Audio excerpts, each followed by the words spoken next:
Welcome back to Dark Sleep Radio. I'm here to share another real-life encounter that'll help you unwind. Before we start, drop a comment and let me know where you're listening from. It was a warm Thursday night in mid-June.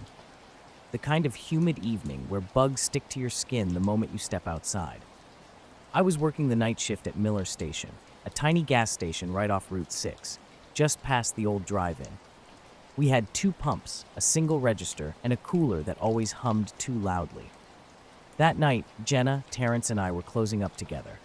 Around 11:30, the station was dead quiet. No customers for nearly 20 minutes. Jenna was restocking cigarettes, I was mopping near the ice chest, and Terrence was outside smoking. Suddenly, everything changed. The lights flickered. Not a complete blackout, but more like a brownout. The cooler's buzz dropped an octave. The security monitor blinked, and the fluorescent lights dimmed for maybe 2 seconds before returning to normal. I caught Jenna's eye. "You see that?" I asked. She nodded silently. We both glanced toward the front window. Terrence was still outside, leaning on the ice chest, seemingly unaffected. I assumed it was just a typical power hiccup, though something felt different. The air was thick, heavy. A few minutes later, Terrence came inside and started sweeping by the doors without a word. I asked if he'd seen the lights flicker. He just blinked. "What lights?" he said. As we were locking up, Jenna left first. I followed shortly after, stopping to grab an energy drink. Right as I opened the door, I dropped it. The can cracked open on the tile, and I had to go back for paper towels. Something wasn't right, but at the time, I couldn't put my finger on what. I stepped outside to find Jenna sitting in her car, engine running, staring blankly ahead. She barely noticed me when I waved, then sped off without a word. Terrence was still inside, claiming he needed to finish inventory. I didn't push back and drove home. The next morning, Mr. Miller called around 10. His tone was strange, not angry, just unsettled. He asked about the lights. I initially thought he meant the brief power flicker, but he clarified he was talking about the parking lot lights. When I arrived around noon, Jenna was already in the break room, silent and withdrawn. Mr. Miller led me to the back office and pulled up the security camera footage. The camera covered the parking lot facing Route 6, capturing the pumps, street light, and a slice of sky above the trees. The video showed our typical Thursday night scene around 11:20. Terrence outside by the ice chest, me mopping inside, Jenna at the register.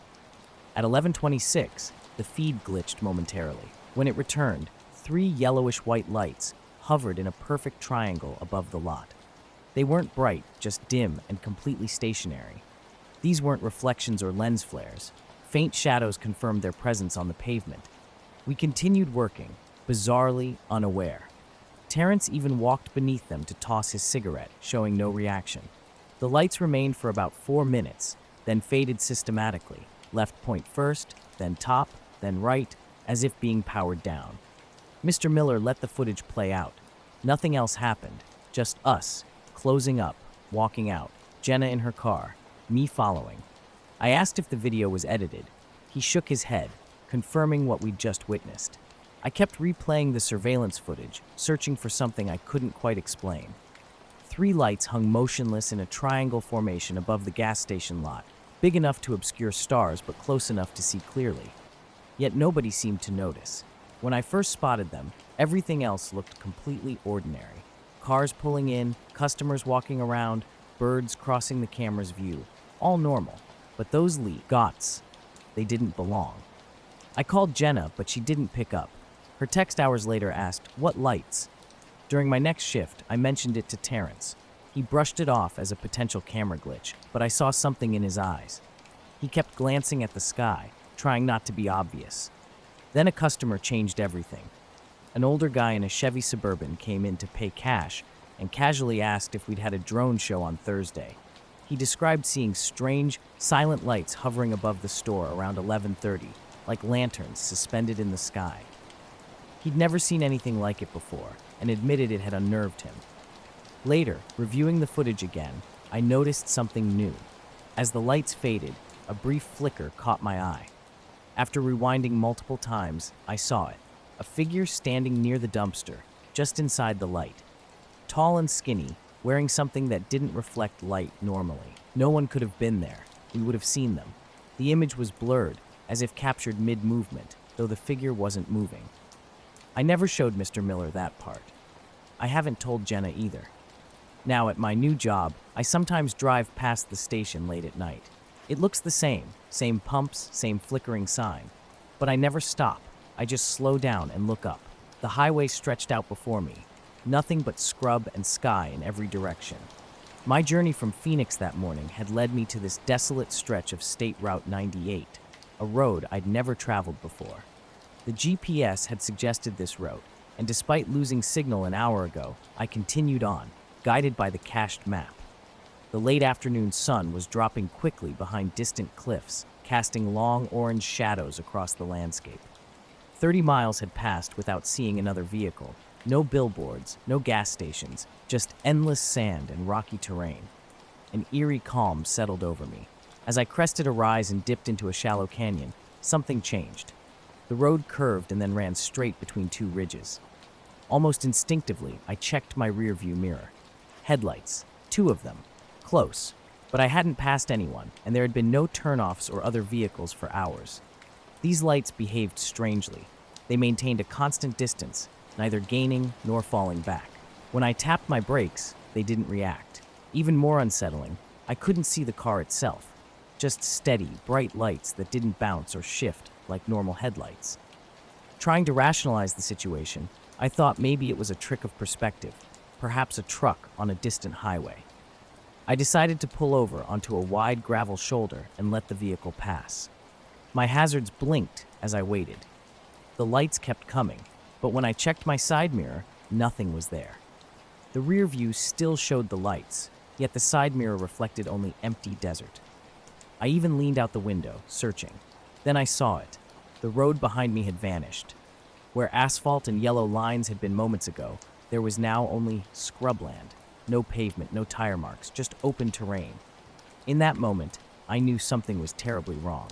The desert stretched out flat and gray as the sun dipped low. I'd been driving steadily, watching my mirrors, when something strange started happening. The road behind me seemed to vanish, like it simply stopped existing. I pulled over and stepped out, feeling the wind carry that dry, hot smell.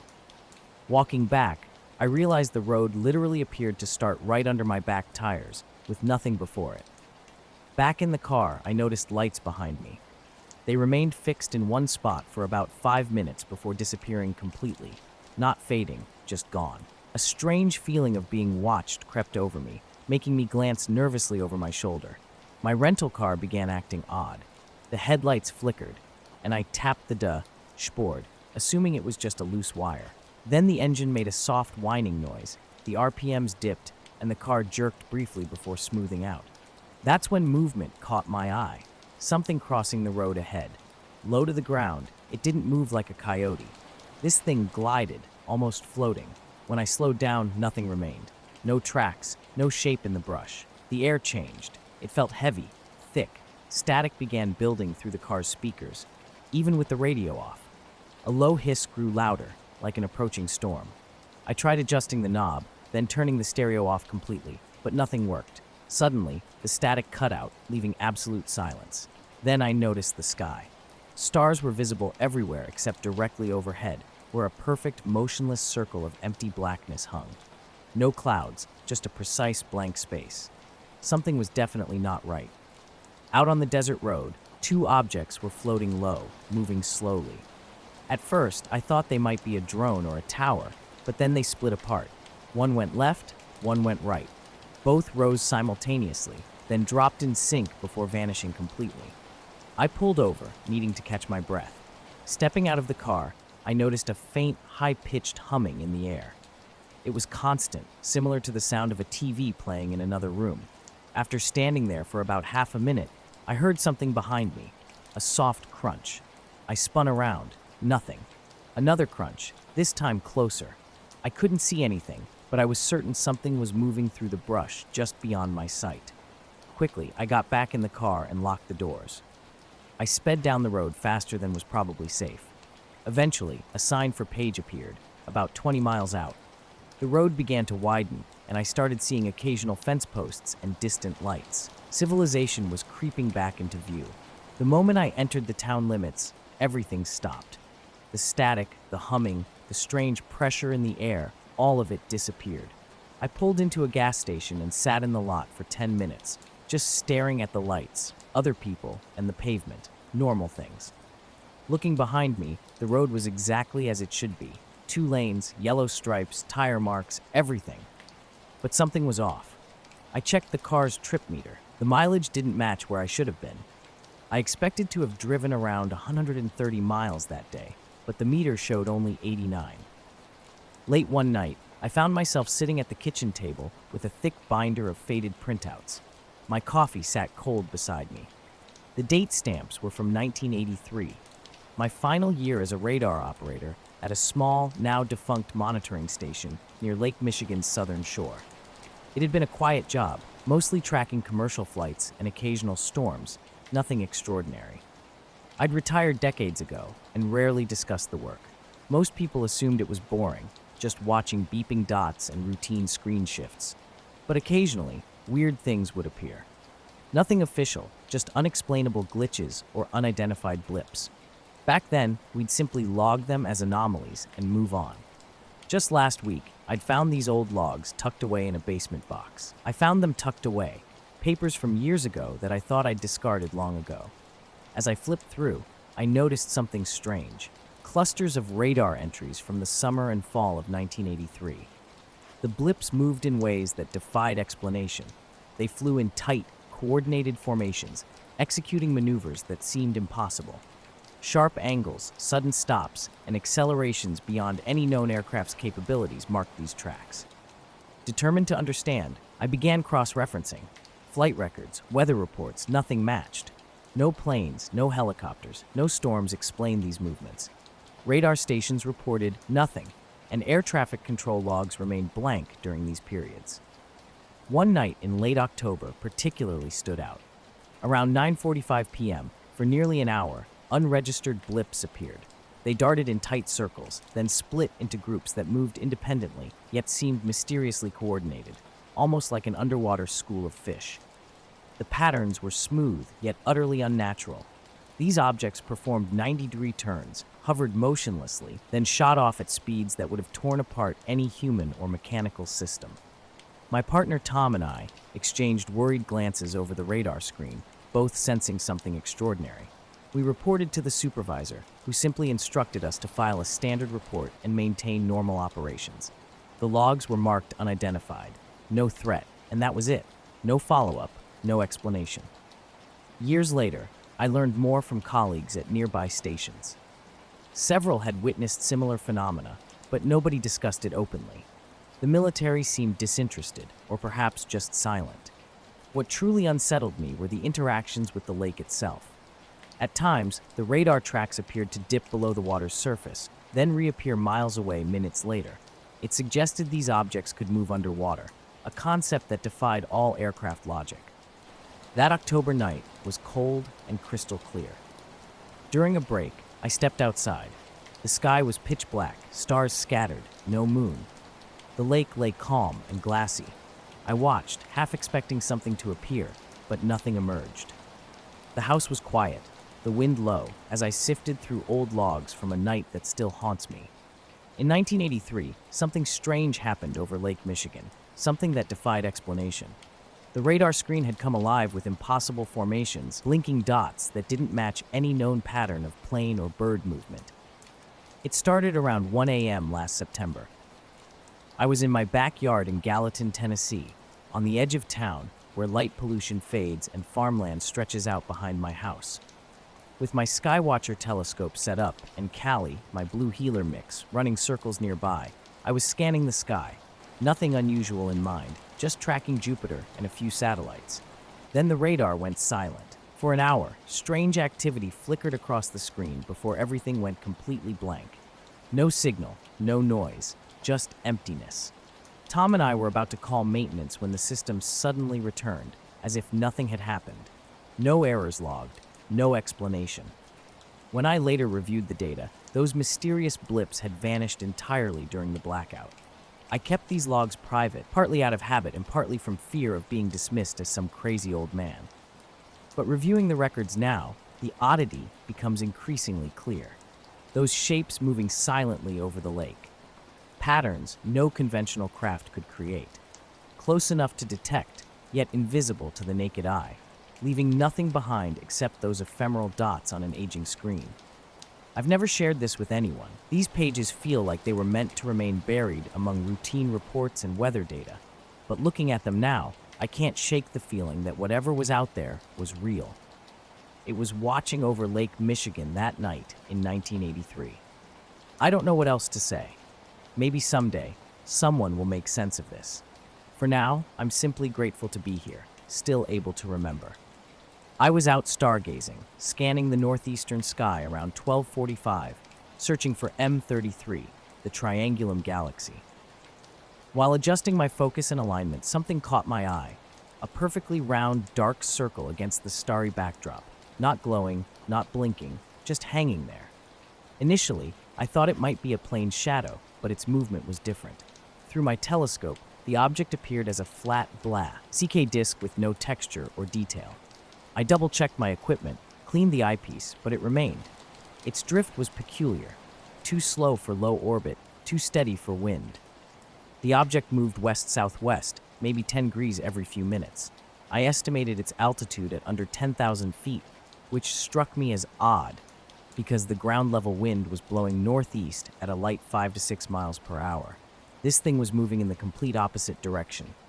When I looked up with my naked eye, I couldn't see anything. But through the telescope, it was unmistakably present. Strangely, my dog Callie, who never sits still during stargazing, came over and sat next to me. She leaned against my leg, staring intently at the sky as if tracking something. The black disk continued its silent, featureless journey. No lights, no reflections. It passed behind some distant tree branches, confirming it wasn't an optical illusion and had actual depth. Then abruptly it stopped, completely, hanging motionless in the sky. I waited, expecting some movement, but nothing happened. Using manual tracking, I kept it centered in my telescope. After about 4 minutes of stillness, it began to shrink, not by turning or fading, but in a straight, direct line, just getting smaller until it disappeared. The morning was cold, typical for early April in Luna, Colorado. Frost covered the grass, and my breath hung visible in the air, the kind of chill that seeps into your bones before sunrise. My place sits 15 miles outside town, a landscape of flat, dry grazing pasture with a wheezing windmill and few neighbors. 2 mules, Dot and Charlie, and 18 head of mostly Hereford cattle call this home. During my routine morning walk, coffee in hand, I noticed something off while checking the fence line. The herd was huddled near the east fence, which wasn't unusual when the wind shifts overnight. But Nora, a 6-year-old cow with a typically calm temperament, stood alone, about 60 yards from the others in the lower field. She wasn't herself, no limping, no signs of injury, but completely unnatural. Her posture was rigid, legs locked, neck stiff, head pointed straight forward, eyes wide and unblinking. Not grazing, not moving, just standing. This strange encounter followed a series of unsettling nights. A few evenings back, while setting up my telescope in the same spot as before, my dog Callie had growled at the tree line. Her ears went stiff and she wouldn't come when called, backing away slowly without breaking her gaze. Earlier, I'd seen something in the sky. No lights, no engine noise, no contrail. My dog Key had suddenly barked once, sharp and loud, then ran to the back door. I'd packed up without logging the observation. I'd even checked the field the next morning, thinking maybe a drone had crashed. Nothing. No tracks, no gear, no debris. My neighbor Eric mentioned his porch lights flickering after midnight, but didn't think much of it. Something was different. Something wasn't right. She stood completely still, staring off into the distance. I called her name and walked closer, but she didn't respond.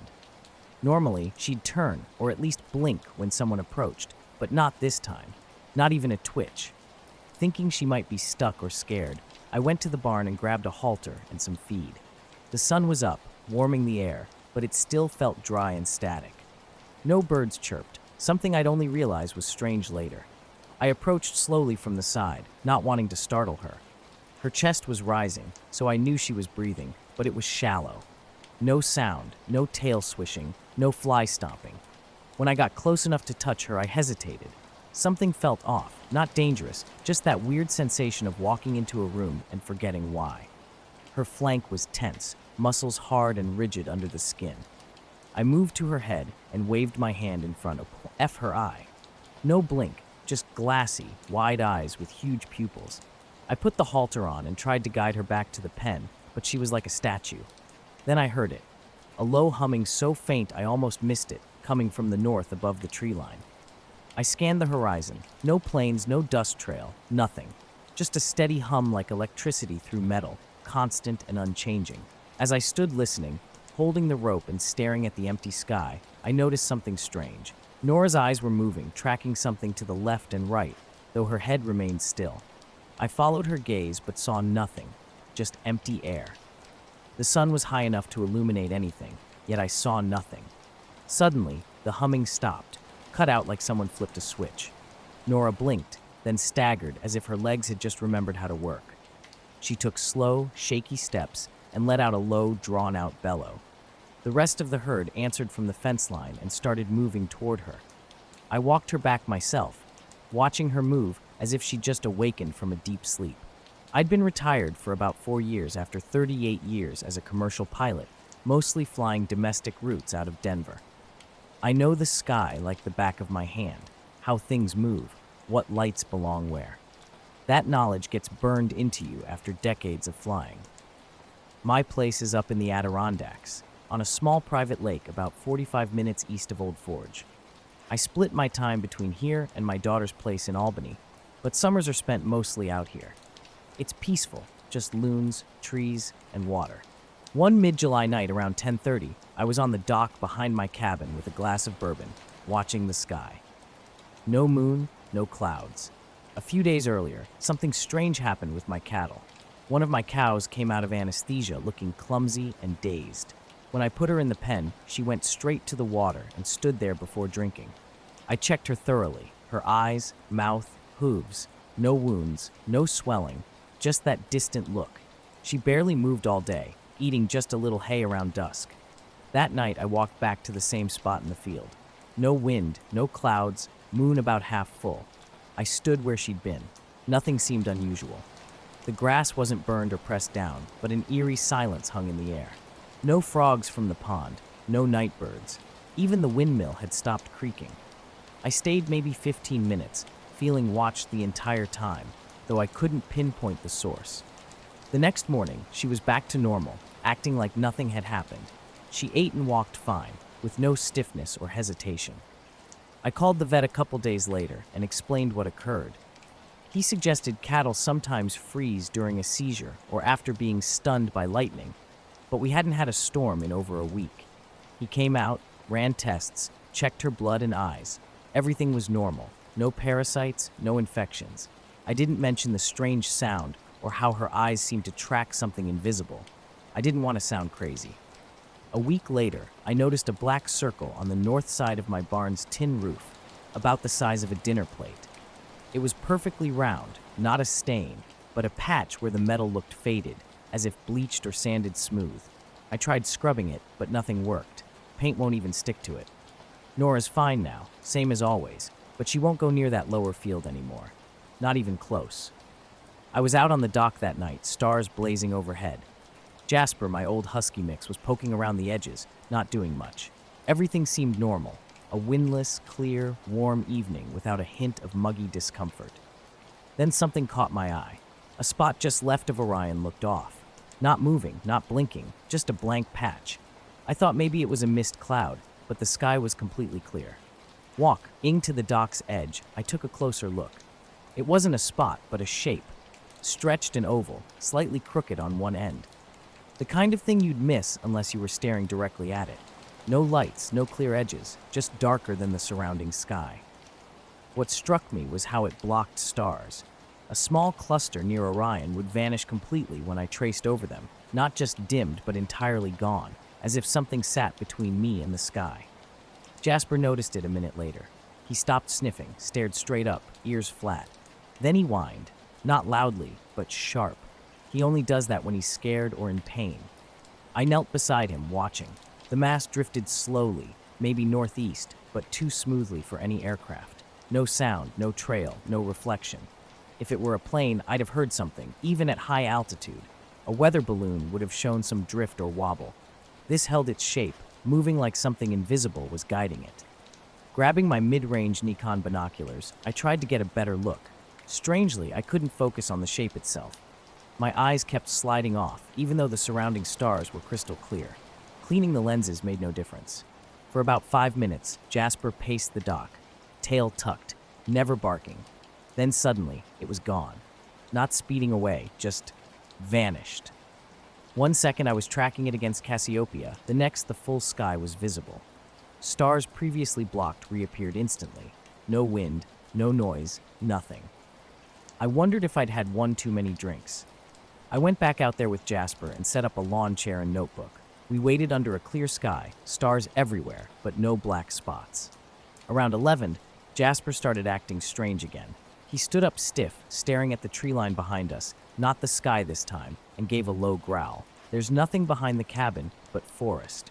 I stood up and looked too. Couldn't see anything. No wind, no animals, not even crickets, just silence. Jasper stayed rigid for maybe 30 seconds, then sat down hard like someone pressed down on him. He didn't move for the rest of the night. I stayed out until almost 1. No shape came back. About a week later, I mentioned it to the hardware store owner who lives on the other side of the lake. I didn't say what I saw. Just asked if he'd noticed anything strange in the sky lately. He hesitated a little too long before saying no.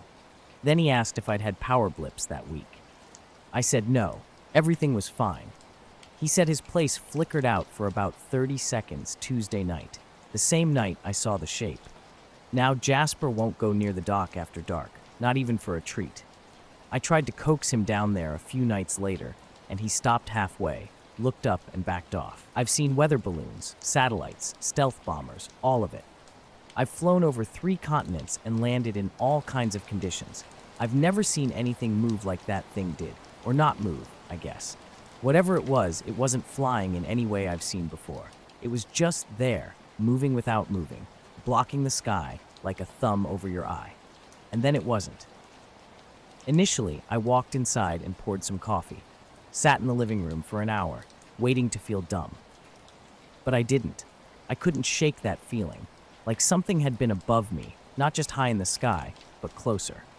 I tried telling Scott, a buddy who flew KCT-10s back in the day. He's one of the few people I figured might take me seriously. He didn't laugh, but he did that thing where he rubbed his chin and said, "Weird a lot." Then he changed the subject. Later, I set up a camera trap deep in the woods, just like I always do, near a creek bend where deer and foxes usually come to drink. It was late October, the kind of damp, gray afternoon that makes the forest smell like wet earth and fallen leaves. I'd been working on the thing's wildlife photography project for months. I spend most of my time alone in the forest, trudging through mud and navigating tangled roots, always waiting for that perfect shot.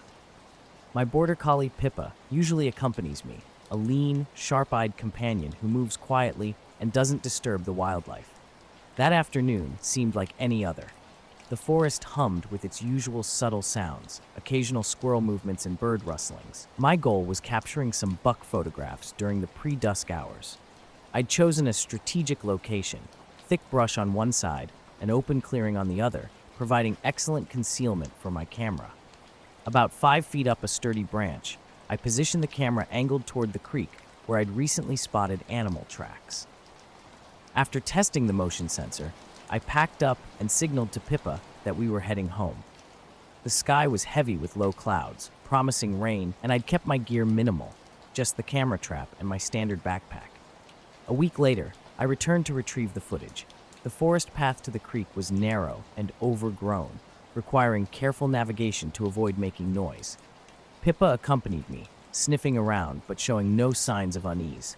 The camera remained exactly where I'd left it, securely fastened. Back home, I immediately transferred the SD card to my laptop. The initial footage was typical. Squirrels darting about, rabbits hopping, a fox slipping through underbrush, and a deer family drinking from the creek. Midway through the recording, something unusual emerged. 5 frames among hundreds were mysteriously corrupted, mostly static with digital noise blocks.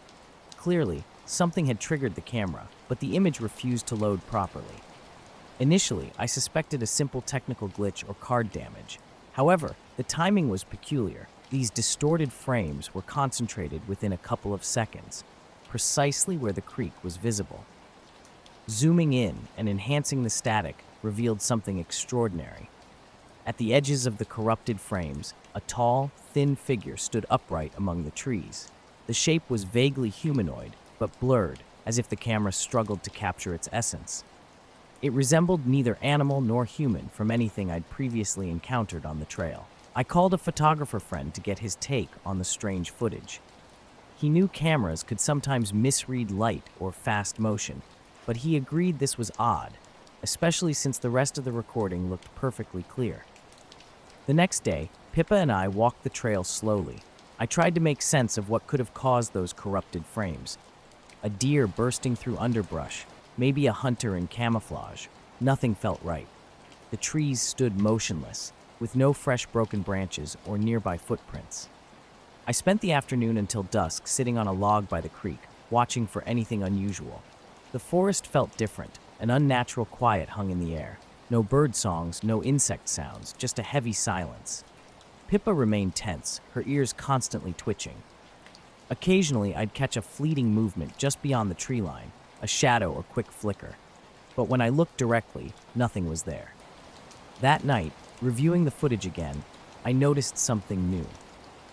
In the frames surrounding the corrupted section, a faint shimmer hung in the air, like a thin heat haze or misty veil, briefly appearing around the mysterious figure.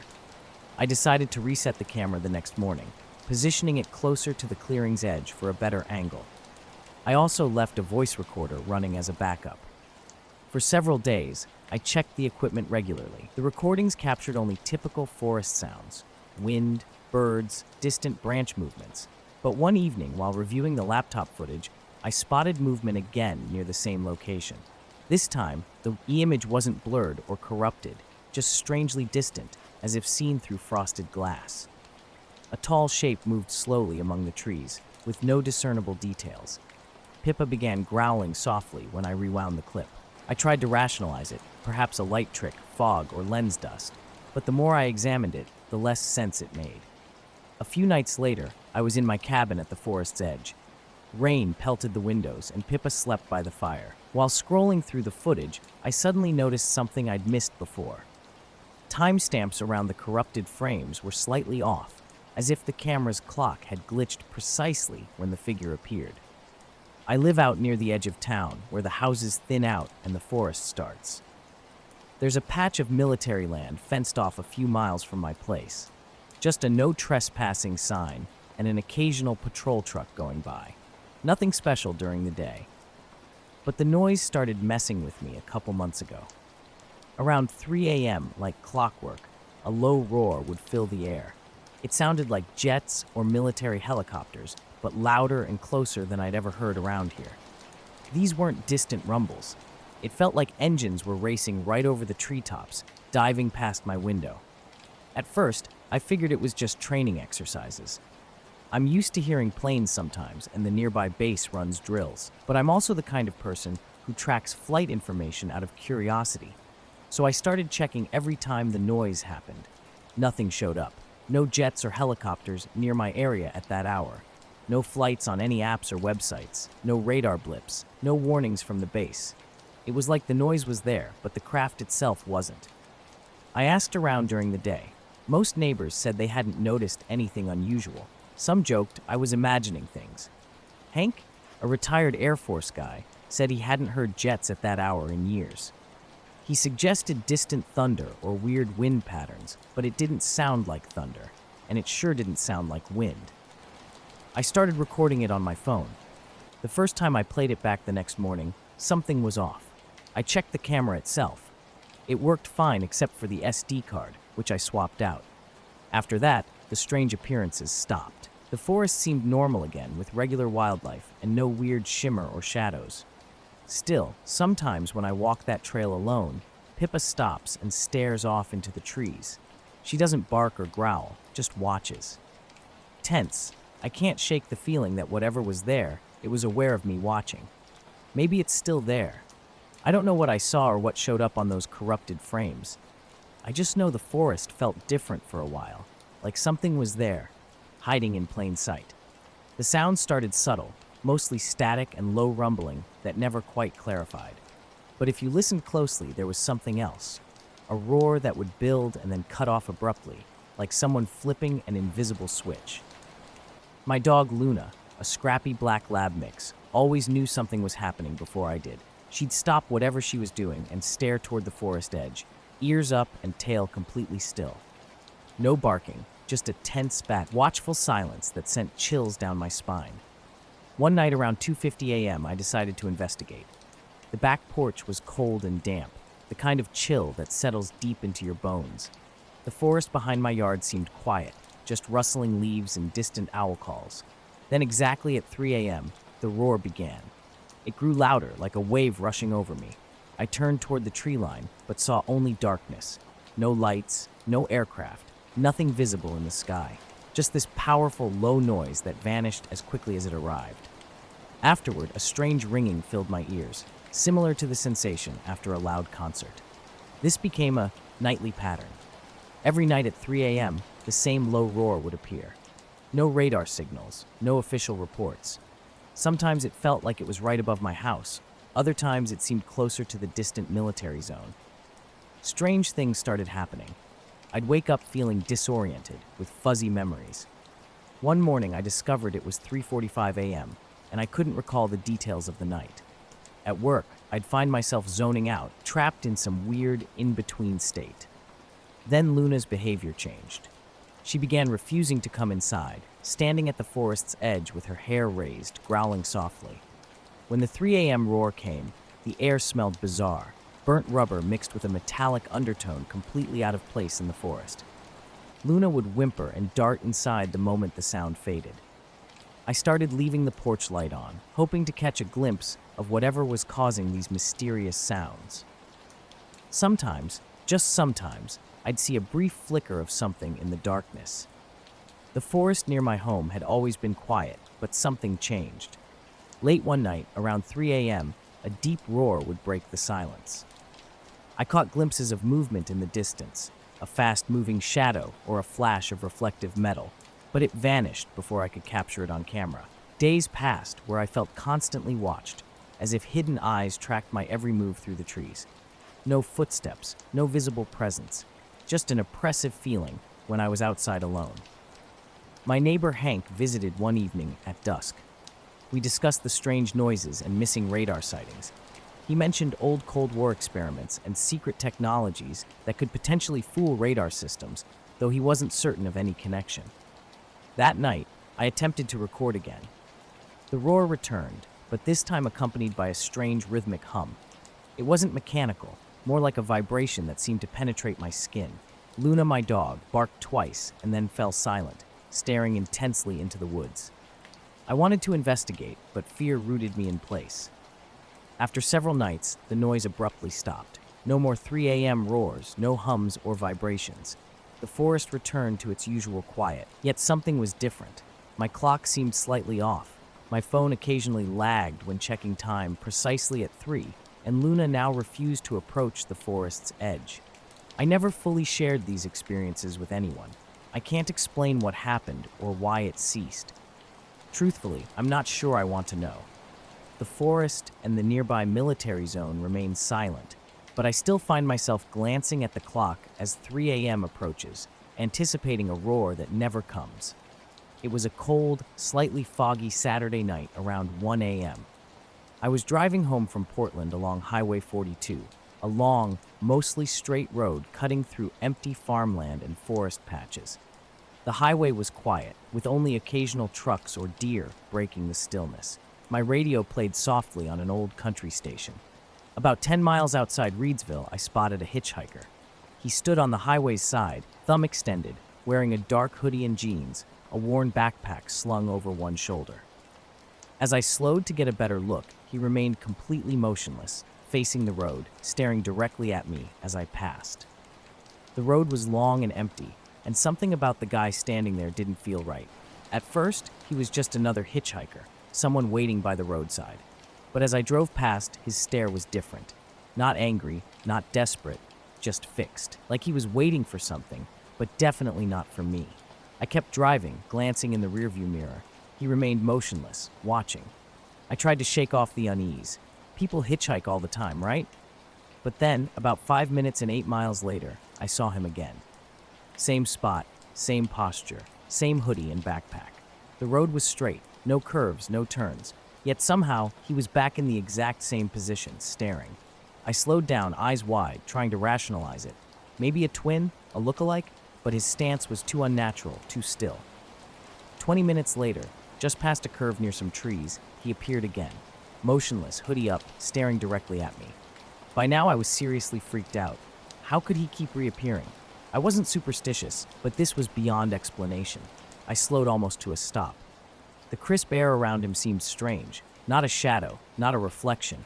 It looked like heat waves shimmering in the fog, except it was cold. I rolled down my window, half expecting him to speak or move. Nothing. Just that intense, unblinking stare. His presence felt heavy, like he was waiting for something that would never arrive. My gut warned me not to stop or turn around. Something about him was deeply off. I sped up, passing him for the third time, watching in my mirrors. He didn't budge an inch. Then my headlights flickered. The Klamath Mountains in Northern California can be unforgiving, especially in early October when days grow shorter and nights turn cold. I was midway through a 3-day solo hike on a trail far from the usual tourist paths, accompanied only by my husky mix, Juno. She's typically calm but always alert, her ears twitching at the slightest sound. We'd stopped by a small creek, maybe an hour before sunset. The sky was covered in low, gray clouds that softened the landscape and blurred the shadows. Juno was sniffing around some bushes when she suddenly froze. This wasn't her usual alert stance. No tail wagging, no change in breathing. She was completely still, ears forward, staring intently at the ridge above us. I looked up, expecting to see a deer or some wildlife. Nothing. The forest was eerily silent. No bird calls, no rustling in the underbrush. Just absolute stillness. Then things got strange. The dashboard lights went dim, the radio dissolved into static before falling silent. Fog seemed to materialize instantly, swallowing the trees and road. When I blinked and looked back, a figure had vanished. Only wet grass glistened under a nearby street lamp. Weirdly, no time seemed to have passed.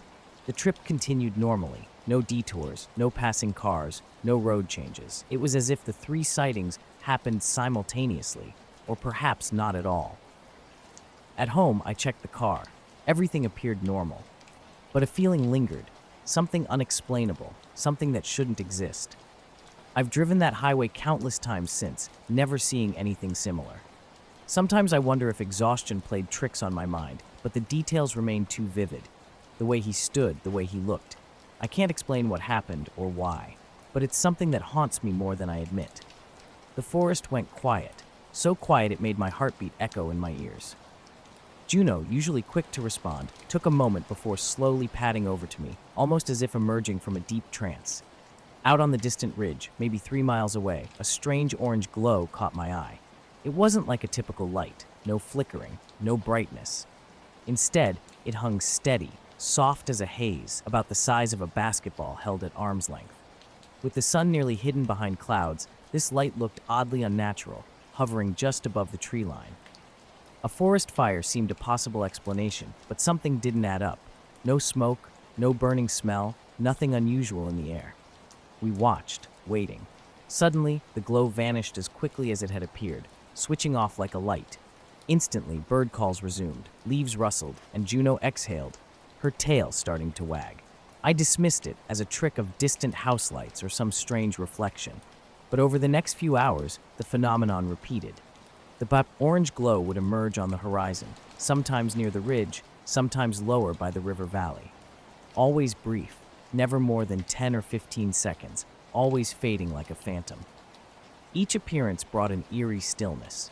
Birds, squirrels, even the wind would freeze completely, as if the entire forest was holding its breath. Once, a hawk's cry was abruptly silenced mid-call. I could have sworn it stopped mid-flight, suspended in the air.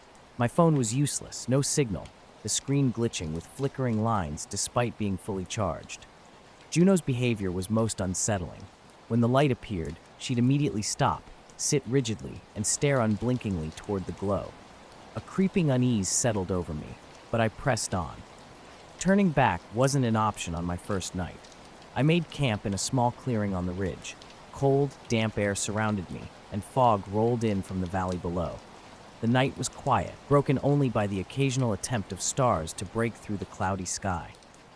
Around midnight, an orange glow emerged, this time more intense and closer than before. The entire clearing seemed to darken, and even the campfire flickered weakly, as if fighting an invisible force.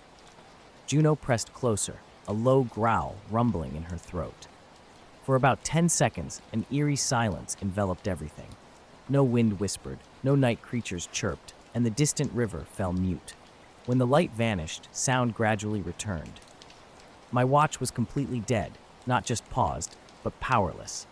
My phone screen remained dim, apps unresponsive, with no signal to be found. As morning arrived, I discovered small grass patches flattened in the clearing, with no accompanying footprints or animal tracks. The ground was too hard to show any impressions. Juno sniffed cautiously around these spots, carefully avoiding them as if they were dangerous. My compass in the pack spun erratically, wobbling like a child's toy instead of pointing north. Hiking toward the river valley, the orange glow continued to appear on the horizon at irregular intervals. Each time it manifested, the forest would freeze completely. No movement, no sound, just absolute stillness. I realized this wasn't random. Something about this light was suppressing all wildlife. By the third day, exhaustion and unease had settled over me. Juno remained unusually close, barely eating. On a narrow ridge trail, just as the sun rose behind the mountains, the glow appeared again. It hovered low near a cluster of dead trees, pulsing softly and illuminating the fog. The environment was unnaturally quiet. Birds disappeared, squirrels vanished, and even leaf movement ceased. A low, constant hum hung in the air, similar to an old electrical transformer's buzz, but more rhythmic. When I tried recording the phenomenon on my phone, the video started, but quickly became strange. Colors warped and shifted unnaturally, and the soundtrack distorted beyond recognition. I was hauling a load across eastern Oregon last September, driving endless miles of sagebrush and dark hills. Around 10:30 at night, I pulled into a small rest area off Highway 395 past Baker City. The place was empty, except for a few parked rigs with a cool breeze settling after the day's heat. A bright crescent moon hung low over the western ridge. I'd been driving since noon and needed a bathroom break. The pressure in my bladder had been building, and I knew I couldn't hold it much longer. Ranger, my black and tan shepherd mix, was riding shotgun, so I clipped his leash to my belt and let him come along as I headed to the porta potties. The metal bathroom had that familiar chemical smell. But something felt off immediately. The silence was unnatural. No bugs, no wind rustling the dry grass, just complete stillness. My previous hiking trip came flooding back to me. That time in the forest with Juno, my other dog, when everything went eerily quiet. The orange glow that seemed to bend reality, the shadow moving between trees, the frozen wildlife. Now, standing in this rest area with Ranger, I felt that same strange weight. Something watching, something just beyond understanding. I've gone through my photos and videos countless times trying to make sense of that forest encounter, but nothing explains the weird light or the dead patches of grass. I've mentioned it to hiking friends, but no one else has experienced anything similar. Juno still stares at the horizon some nights, ears alert, as if remembering something I can't comprehend.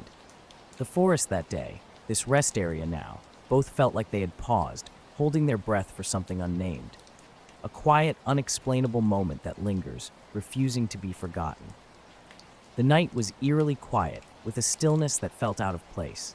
I was about to head back to the truck when something caught my eye. Above the tree line on the ridge, hanging motionless about 100 feet up, was a disc-shaped object.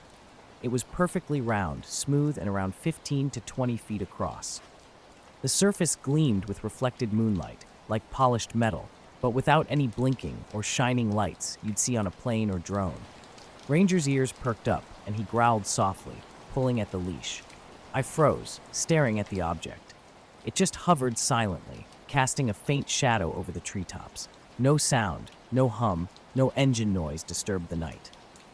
I tried to make sense of what I was seeing, scanning the area for any explanation. Was it a weather balloon? A blimp? Nothing added up.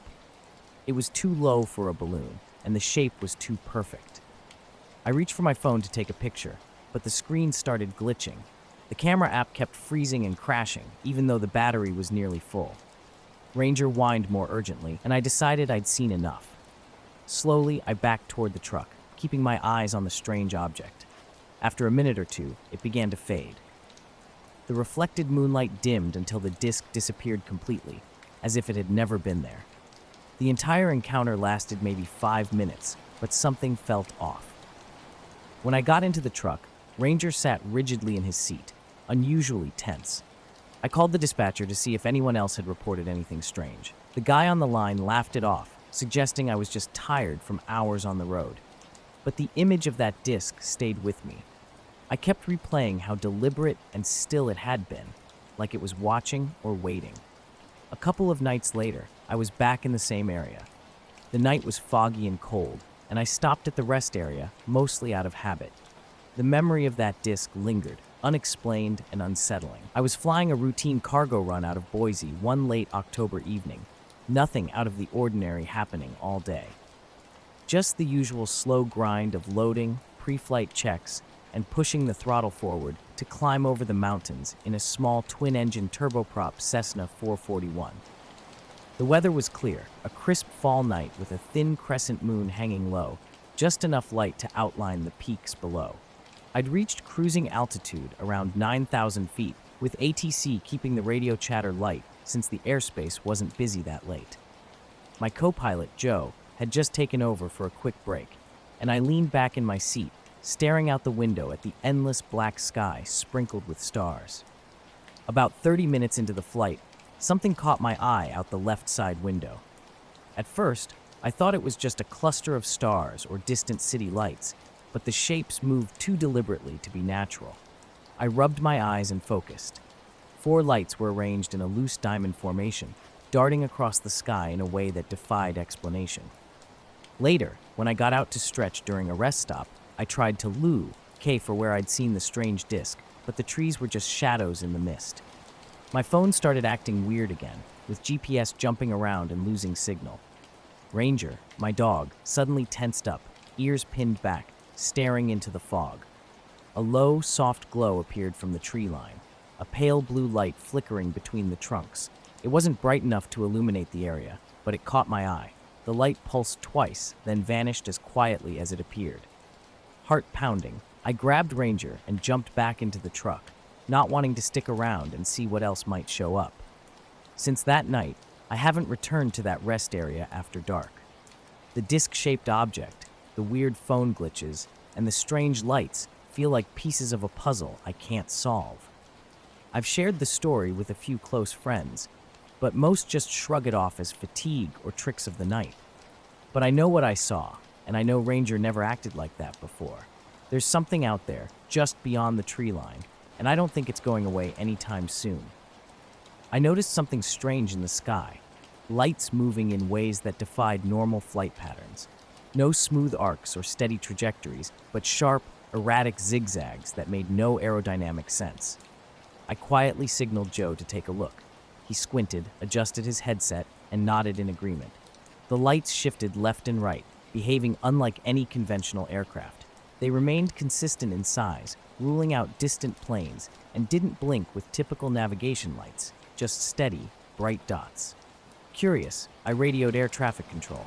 Falcon 57 to center. Do you have any traffic at our 12 about 5 miles out? The response came back calm and clear. Negative. No other traffic in your vicinity. No radar contacts except you and your co-pilot. Are you visual on the traffic? I reported what I saw. Affirmative. 4 lights moving in an unusual pattern, not responding to conventional flight rules. ATC confirmed. No other known aircraft in the area. Joe and I exchanged uneasy glances. We'd done enough night cargo runs to know something felt off. Suddenly, the lights stopped, hovering motionlessly for what seemed like an eternity. Then, without warning, they shot upward toward the atmosphere's edge, faster than anything I'd ever witnessed. It wasn't a smooth ascent, more like an instant disappearance into the stars. Silence followed. I tried calling ATC, but the radio was dead. No static, no crackling, just complete silence. After checking all communication switches and finding everything normal, the radio unexpectedly crackled back to life. Falcon 57, you there? We had a brief comms glitch. Sorry about that. I acknowledged. Copy that. No other traffic. Negative. You're the only blip on radar in this sector. I scanned the sky, but the lights had vanished without a trace. Minutes later, Joe swore he saw a dark shape gliding silently below the cloud level, moving against the moon's faint glow. By the time I turned to look, it had disappeared. The rest of the flight continued normally, but an unsettling feeling lingered. I was out near Coldwater Marsh that foggy morning, doing my usual rounds. Most people don't give this quiet patch of wetlands a second glance, unless they're into fishing or bird watching. It's about 20 miles northeast of park headquarters, just a tangle of dense reeds, muddy water, and winding dirt trails. My partner Kyle was off that day, and the fog was thick enough that I could barely see a few feet ahead. Luna, my energetic brindle mutt, was with me, her nose exploring every puddle and root. My job was straightforward: check traps, monitor boundaries, watch for poachers or lost hikers. The fog made everything feel muted and slow. I'd parked my truck on the dirt road near the marsh edge around 7:30 a.m. and had been walking the perimeter for a couple hours. Halfway through my second loop, something caught my eye. Muddy prints leading off the trail and into the marsh grass. I knelt down for a closer look. The footprints were unmistakably human. 5 toes, clear arch, but enormous, at least twice the size of a normal adult male's, the sole nearly a foot long. They were spaced evenly, as if someone had been walking slowly and deliberately. Strangely, the prints stopped abruptly about 15 feet into the marsh, with no further disturbance. Later, I'd reflect on other unexplained encounters. Like those lights we'd seen during a flight, 4 points moving in ways that defied everything I knew about aerial movement. When we landed, I checked flight logs and radar tapes through the company's operations center. Nothing showed up. No unknown aircraft, no radar anomalies. Joe had seen it too, and ATC confirmed no traffic. These weren't planes, satellites, or weather balloons. Just 4 moving points of light performing impossible maneuvers. Sometimes on clear evenings, I catch myself looking up, wondering if they'll appear again. The marsh was thick with reeds and soggy muck, and suddenly it felt like something had simply vanished. Luna was growling low in her throat, stiff-legged and tense, staring toward where the prints ended. I'd taken some photos earlier, but the fog had made them grainy and washed out, barely showing anything. I sent the images to the park office with a quick note, thinking maybe it was just a local fisherman who'd wandered through. But something wasn't right. The prints were massive, larger than anyone in this county, and fresh enough to be recent. The quiet made my skin crawl. Near the water, the fog seemed to swallow sound and light. I stood still and heard the faintest splash about 50 yards into the reeds. When I looked, there was nothing, just a still patch of water and waving grasses. Walking back to the truck, I kept Luna close. My boots sank into mud with each step, and I couldn't shake the feeling of being watched. Later, I told Kyle about the footprints. He joked about Bigfoot taking a day trip, and I laughed, but something nagged at me. The next day, I returned with a small crew.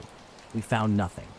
The marsh remained quiet, water still, with no additional signs beyond what I'd originally seen. That night, Luna wouldn't stop pacing by the back door, staring into the darkness like something waited just beyond the yard's edge. I checked the security cameras. Nothing showed up. No people, no animals. Days later, while reviewing the photos, I zoomed in and noticed something strange. A faint second set of smaller prints nestled inside the larger ones. It was as if someone had stepped directly into those giant footprints. But looking closer, something was off.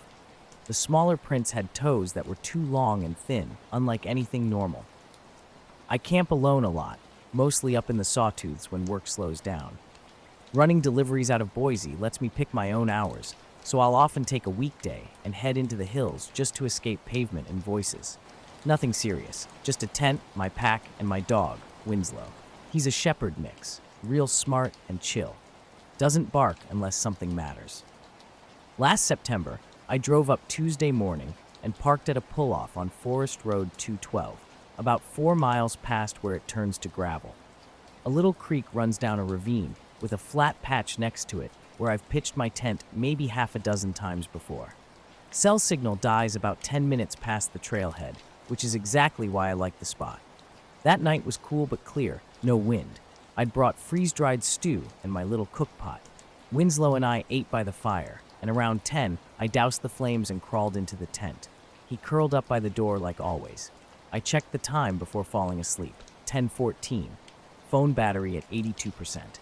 The next thin, I remember clearly, is unzipping the tent just after sunrise. Winslow was already sitting up, ears forward, alert but not tense. He stepped out ahead of me and stared toward the tree line like he'd heard something.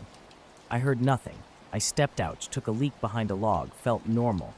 Cold dew, birds, distant wind, everything looked how I left it, except the fire pit. I always scattered the coals with water and ash, but that morning, the rocks around it looked slightly off, like someone had moved them and put them back. Wet streaks marked 2 of the stones. I tried showing the pictures to local wildlife experts and even the county sheriff, but no one had a good explanation. They suggested an animal might have disturbed the scene, but nothing quite fit. I stopped going near Coldwater Marsh for a while. The fog, the quiet, those prints felt like pieces of a puzzle I couldn't solve. Last week, Luna started barking at the window again, that same tense, locked-on bark. Looking outside revealed only an empty yard and low mist rolling in. For a moment, I swear I saw a shadow move just beyond the trees. I don't know what I saw or what made those prints in the mud, but whatever it wasn't human and it didn't leave. I noticed something odd about the stones when I returned to my campsite. They seemed slightly off from where I'd originally placed them, with strange smears rather than dew. When I touched one, it felt peculiar, though not particularly warm. My phone was dead when I tried to check the time, which caught me by surprise. No matter what I did, the screen remained blank. Since this was just an overnight trip, I hadn't packed my battery bank or solar panel. I figured it was just a glitch from the cold and didn't think much of it. While making coffee by the creek, I watched Winslow. He was behaving differently, not scared, but cautious. He stayed close, not ranging far from me. By 9, I packed up, rolled the tent, and double-checked I hadn't left anything behind. Something about the fire pit nagged at me, but I dismissed it as a trick of memory. 2 hours after returning home and getting back in cell range, things got strange. When I plugged in my phone, it powered up normally, no low battery warning, but the battery percentage had inexplicably risen from 82% to 78%, which made no sense. Then I discovered 57 new photos in my camera roll, all taken between 1 to 12 and 3:40 a.m. from inside my tent. They were uniformly blurry, motion-filled, low-light shots that seemed shakily taken. Some were just dark shapes, tent walls, sleeping bag fabric, indistinct shadows. A few showed faint glows through the tent's nylon, with what might have been a pale, out-of-focus hand brushing the lens. The final photo, time-stamped at 3:40, was slightly clearer. It showed the tent's zipper partially open, revealing a sliver of darkness and something smooth and round, possibly the size of a melon, just outside. Was it a rock? A face? I couldn't tell. That night, I didn't sleep. I sat on my couch, endlessly reviewing these mysterious images. I even showed some to my photographer friend Eli, who suggested someone had been fumbling with the phone in the dark, attempting to take pictures. I'd done this trail before, with my cousin in the fall, but this time I wanted solitude. It was a dry, clear spring morning with sunshine and a cold breeze that kept me bundled up. The location was the Bitterroot Range just north of Darby, Montana. I packed light, some food, my gear, and Keely, my scrappy mutt with big ears who harbored a serious grudge against squirrels. About 4 miles into the hike, we paused so I could drink water and check the map. Keely was pawing at something in the brush when I looked up to scan the ridgeline. That's when I spotted it, a bright glint above the tree line but below the clouds. Initially, I thought it might be a drone or a plane catching the sunlight, but it remained completely motionless. I watched the pinpoint reflection, which seemed like sunlight bouncing off metal. It felt unnervingly close.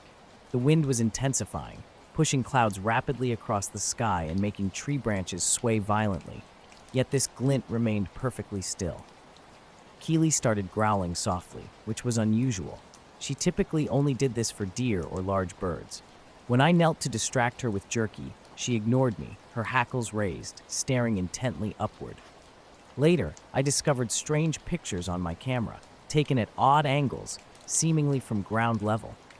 When I asked about them, someone pointedly questioned why I would open my tent at 3 in the morning.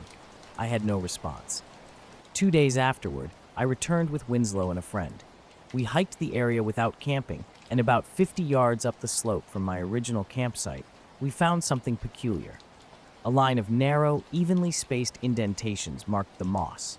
5 or 6 pressure points, each about 1.5 feet apart. They were unnaturally uniform. Winslow's reaction was telling.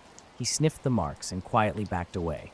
He didn't bark or growl, just turned and walked back toward the trail. That was enough for me. I don't camp alone anymore. I noticed something glinting in the distance while hiking and kept an eye on it. It wasn't moving, even when strong wind gusts made the pine trees creak. Around mile 6, we reached a familiar clearing with a big flat rock. I sat down to eat, and the sky had slightly cleared with sunlight cutting through. I tried photographing the glint, but my phone couldn't capture it properly, either blurring or washing out the sky. Keely was restless, circling me and sniffing the air. Suddenly, she froze facing the far tree line, tail low and completely still. When I called her, she didn't respond. The wind vanished instantly, creating an unnatural silence. No birds, no branch sounds, not even insect buzzing. Then Keely bolted into the trees without warning. I shouted for her, but heard nothing. No tags, no paw sounds, just complete quiet. Chasing after her about 50 feet into the woods, I felt an extreme cold, different from normal shade, more like a refrigerator's chill. My skin prickled. Then I heard a soft, rhythmic clicking, similar to stones tapping together. The sound seemed to come from above, and when I looked up, the glint was closer and larger, transforming from a spot into a hard-to-focus shape. Pressure built in my ears, and my nose started to sting. The clicking abruptly stopped. Unnerved, I quickly walked back to the clearing, continually calling for Keely. As I broke through the tree line, the wind suddenly returned at full force, with branches swaying and sounds rushing back. Keely was standing exactly where she had been before. Her ears were back, and her legs were shaking. She didn't run, didn't bark, just stood there like she'd been frozen in place. I ran to her, noticing her missing collar. I clipped the spare leash from my pack onto her harness and started back down the trail, focused only on getting to the car. No brakes, no food, no water. My entire attention was on moving forward. The glint followed us behind the trees, never staying in one spot, but always present, like something was pacing us. Keely stopped again and growled low, crouching close to the ground, with her eyes locked on something invisible to me. I didn't look. I didn't want to see. The last half mile was a desperate jog. My legs burned and my lungs fought for air, but stopping wasn't an option. When my car finally appeared through the trees, a massive relief washed over me. I shoved Keely into the back seat and slammed the door. Sitting in the driver's seat, I didn't start the engine immediately. Instead, I tried to listen, straining to hear anything beyond my thundering heartbeat. Looking up through the windshield, I saw nothing. The sky was empty, clear as if nothing had ever happened. I drove straight home without stopping or speaking to anyone. The next day, Keely was different. She wouldn't eat or go outside, just sitting by the back door and staring through the window. Collars became a source of panic for her. She'd shake and whine until I removed them. Later, I checked the map, searching for the clearing on satellite view. Nothing made sense. The trail looked completely normal, with no trace of the flat rock or open patch where I'd eaten lunch. It was like the entire scene had been erased or never existed. This happened on a quiet Tuesday evening about a week ago. The sky was that grayish blue you get just after sunset, cool but not cold enough for a jacket. I live on the edge of a small town, surrounded by houses with big yards and scattered woods. My lanky black lab Ollie was pulling me down the street as usual, sniffing everything and dragging me toward the park at the end of the block. As I walked with Ollie down the sidewalk, something caught my eye in the sky. A plane, but not like any I'd seen before. Growing up near an airport, I'd spent countless weekends watching aircraft take off and land, so I knew something was different about this one. At first, it looked like a typical small plane, maybe a crop duster, with standard blinking red and green lights. But its movement was anything but normal. Instead of following a predictable flight path from the nearby regional airport, this plane was heading southwest and moving erratically. It seemed to struggle, zigzagging as if caught in invisible turbulence. Then everything changed. Without warning, the plane rotated its nose straight up and shot vertically into the sky. I blinked, wondering if my eyes were playing tricks on me. But no, it was really happening. What made this even stranger was the complete absence of sound. Normally, even a small aircraft climbing rapidly would generate significant engine noise, especially when close enough to see its flashing lights. In mere seconds, the plane vanished. Not just out of sight, but completely gone. No contrail, no exhaust, no light trail, nothing. Just empty sky. Ollie seemed unsettled too, his body tense and ears alert. He kept looking back at the spot where the plane had disappeared, pulling on the leash with an unusual urgency. A cold feeling washed over me, despite the mild temperature. I checked my phone, 7:14 p.m. Something extraordinary had just happened, and I couldn't shake the sense that what I'd witnessed was far from ordinary. I didn't tell anyone about the plane right away. Somehow it felt too weird, like I was imagining the whole thing. I spent that night checking flight schedules at the regional airport, and nothing added up. No flights matched what I'd seen, not on tracking apps, not anywhere. When I told Marco, my aviation-obsessed friend, he was skeptical. He suggested it might be a drone, but I knew that wasn't right.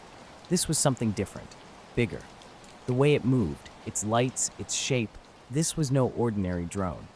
After that night, my dog Ollie changed completely. He used to be relaxed on walks, just sniffing around and occasionally barking at squirrels. Now he'd stop randomly, staring into trees or across empty fields with this intense focus. Sometimes he'd growl softly and tuck his tail like he was seeing something I couldn't. One morning, he stood frozen in the backyard for 5 solid minutes, staring straight up at the gray, empty sky. I took a photo because something felt off. He looked like he was watching something invisible.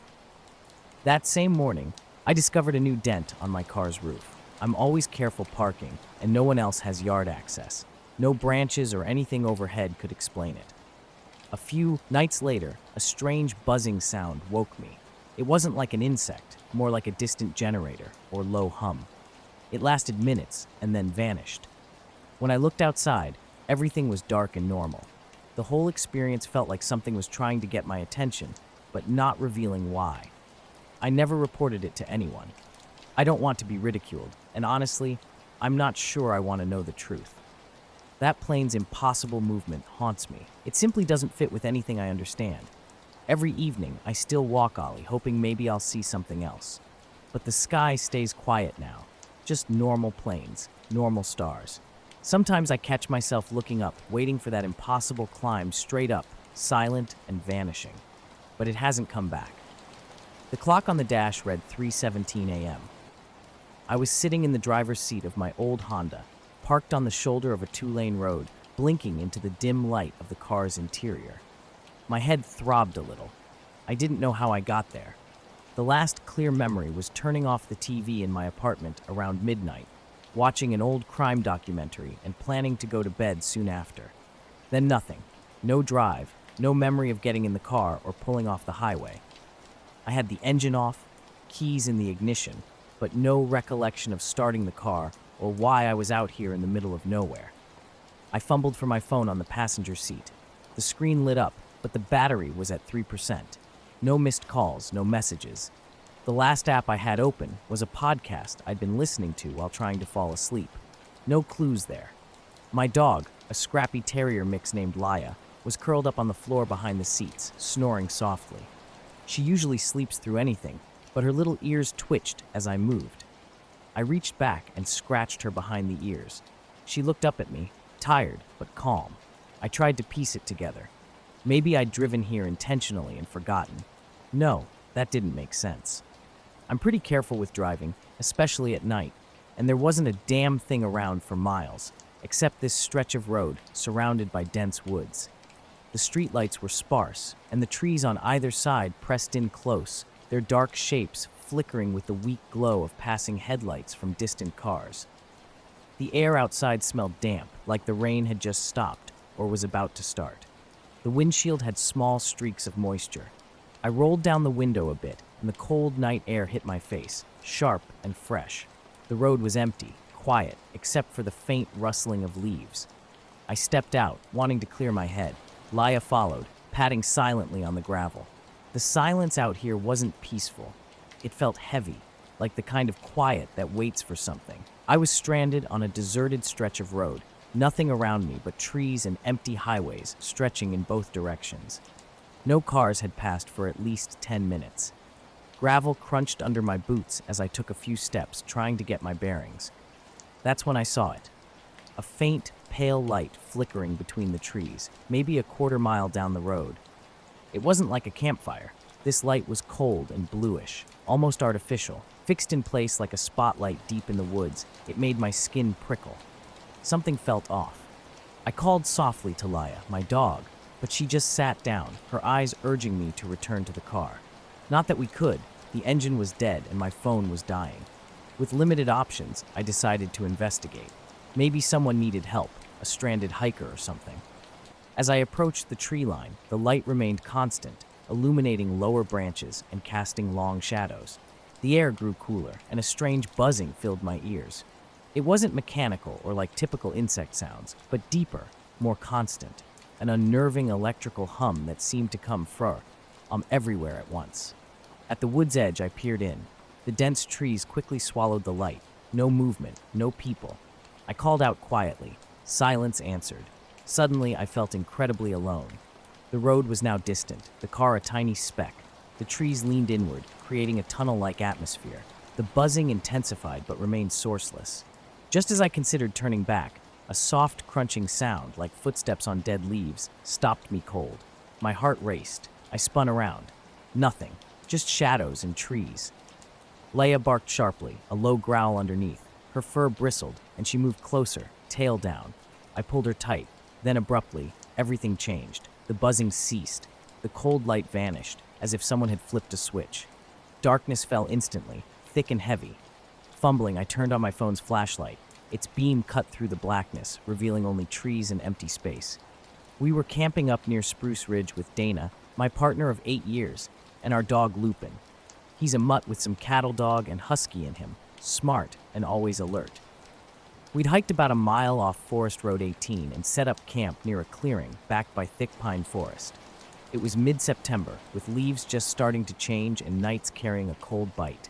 A weekday, crisp and quiet, perfect camping weather. The first night went smoothly. We cooked over the fire, enjoyed a couple of beers, and stargazed. The sky was incredible, a wide black bowl packed with stars, clearer than anything near town. Lupin prowled the campsite's edges, as he always does, sniffing around. Nothing seemed out of the ordinary. We went to bed around 11. Deep in the night, I half woke to sounds of something walking just outside our tent. Soft, deliberate steps. Then everything changed. I suddenly found myself moving back toward the car, heart racing. Every twig snap sounded thunderously loud. The sensation of being watched was unbearable, with shadows seeming to move at the edges of my vision. When I finally reached the road, a flickering streetlight cast an orange glow. My car sat exactly where I'd left it. As I climbed in, the engine mysteriously turned over, though I don't remember starting it. I drove home as quickly as possible, constantly checking the rearview mirror. A faint buzzing lingered in my ears the entire drive, like something trapped inside my head. Arriving home, the kitchen clock read 3:45 a.m. I'd only been gone about 30 minutes, but it felt like I'd experienced something much longer and stranger. Since that night, things have been off. Laya won't go near the woods, no matter how much I try to convince her. House lights flicker without wind or storms. My phone's GPS glitches, showing unfamiliar locations. I still can't explain the light or why I ended up out there. But one thing is certain. Whatever it was, it wanted me to see it. And it wasn't finished with me yet. I was camping with Dana and our dog Lupin. The first night, something bipedal approached our tent. I initially thought it was a deer. Its steps stopped right behind the tent and remained still for a long time. I stayed quiet while Dana slept deeply. Eventually, whatever it was moved away silently, walking more like a person than an animal. The second night was different. We'd spent the day hiking about 4 miles west, taking photos and playing with a squirrel. We returned to camp around 6, had dinner, and went to bed early around 9:30. The temperature had dropped to the low 40s, making sleep appealing. Around 3 a.m., a strange buzzing sound woke me. It wasn't like any natural noise, deeper and mechanical, with multiple layered tones I'd never heard before. Lupin was already alert, crouched low at the tent door with his body tense and ears flattened, but not barking. When I unzipped the tent, the buzzing was louder outside, seemingly coming from near the trail we'd used. The sky was clear, with a low yellow moon. Despite looking around, I saw no movement. The trees were completely still. Then I noticed something bizarre. Our Subaru Outback, which we'd parked facing the woods, was now turned completely around. The back bumper faced the trees, headlights pointing back the way we'd entered. There were no tire tracks, no disturbed ground, just the same packed earth. The car weighed over 3,000 pounds, and there was no way it could have been moved without waking us up. I stood there, completely bewildered, trying to make sense of what I was seeing. The office park where I worked as a night security guard was a mostly abandoned complex just outside Tulsa. A few small businesses remained, but the buildings felt frozen in time. Dusty carpets, flickering fluorescent lights that seemed straight out of the 1980s. My job was straightforward: patrol the grounds, watch the entrances, and monitor cameras from the security office. That night began like any other shift. But something happened out in the woods during a camping trip that still haunts me. Dana and I were camping with Lupin, and something strange occurred. I noticed a vehicle had been moved, though I hadn't done it myself. When Dana asked why I'd turned the car around, I denied it. A strange buzzing sound filled the air, seeming to vibrate through the trees. It felt simultaneously everywhere and distant. Then abruptly, the sound stopped. The silence that followed was unnatural. No night sounds, no wind, no owls. Even Lupin stopped panting, sitting motionless and staring at the tree line. We stood watching, expecting something to emerge from the woods. Nothing did. Dana, feeling cold, suggested we return to the tent. I couldn't sleep, staying alert and listening. Around 5 a.m., I heard a single sharp crack, like a distant branch snapping. At first light, we packed up. Lupin was unusually reluctant to enter the car, whining and requiring me to lift him in. The car started normally, though the dash clock was 5 minutes slow. We drove in silence until reaching the pavement. Back home, I thoroughly checked the vehicle. No damage, no scratches, no signs of tampering. The tires looked untouched. Dana never mentioned the incident, and Lupin now refuses to ride in the hatchback, instead sitting in the back seat. That night in the woods remains an unexplained mystery. It was a dry, chilly evening in early November, with midnight bringing a thin layer of fog that settled quietly around the park. The air hung still, amplifying every small sound. My usual night shift setup was spread out: a lukewarm coffee, a box of donuts I wasn't particularly proud of, and the recently installed drone camera system meant for outside surveillance. The system was supposed to be cutting edge, equipped with thermal imaging and motion tracking. Around 2:30 a.m., while scanning through the camera feeds, something caught my eye on the rooftop of Building C, the largest and oldest structure in the park. Initially, it appeared as a shadow moving slowly along the edge, but then I noticed the footsteps. Footsteps on a roof at night have a distinct quality. They're muffled yet rhythmic, moving with a slow, deliberate pace back and forth. I knew the building was securely locked, with no scheduled maintenance or workers around. I tried calling the main office. No answer. The intercom from the security room was dead. The drone camera feed was strange. Instead of a clear image, it showed a weird flickering distortion where the footsteps should have been.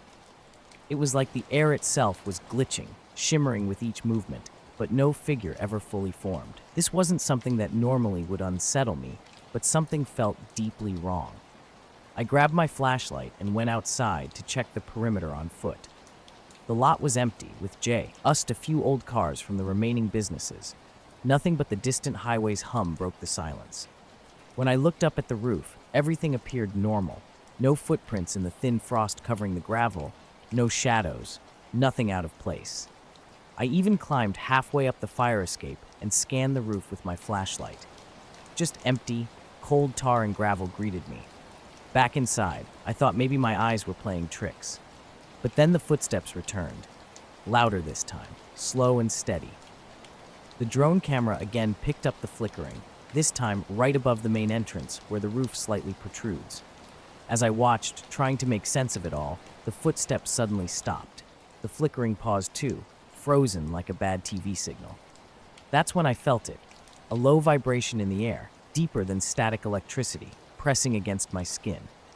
The afternoon was crisp and cool in the Mark Twain National Forest, with autumn leaves painting the woods in vibrant reds and oranges. Jesse and I were hiking a less traveled trail, enjoying the quiet and solitude. Ollie, Jesse's lanky mutt with one floppy ear, bounded ahead, sniffing every inch of ground, while occasional bird calls echoed through the trees. We were content without cell service, relishing the escape from everyday noise. As darkness approached, something felt off.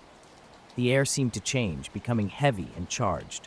My arm hairs stood on end, and I couldn't shake an uneasy feeling. On the security camera feed later that night, a strange flicker caught my attention.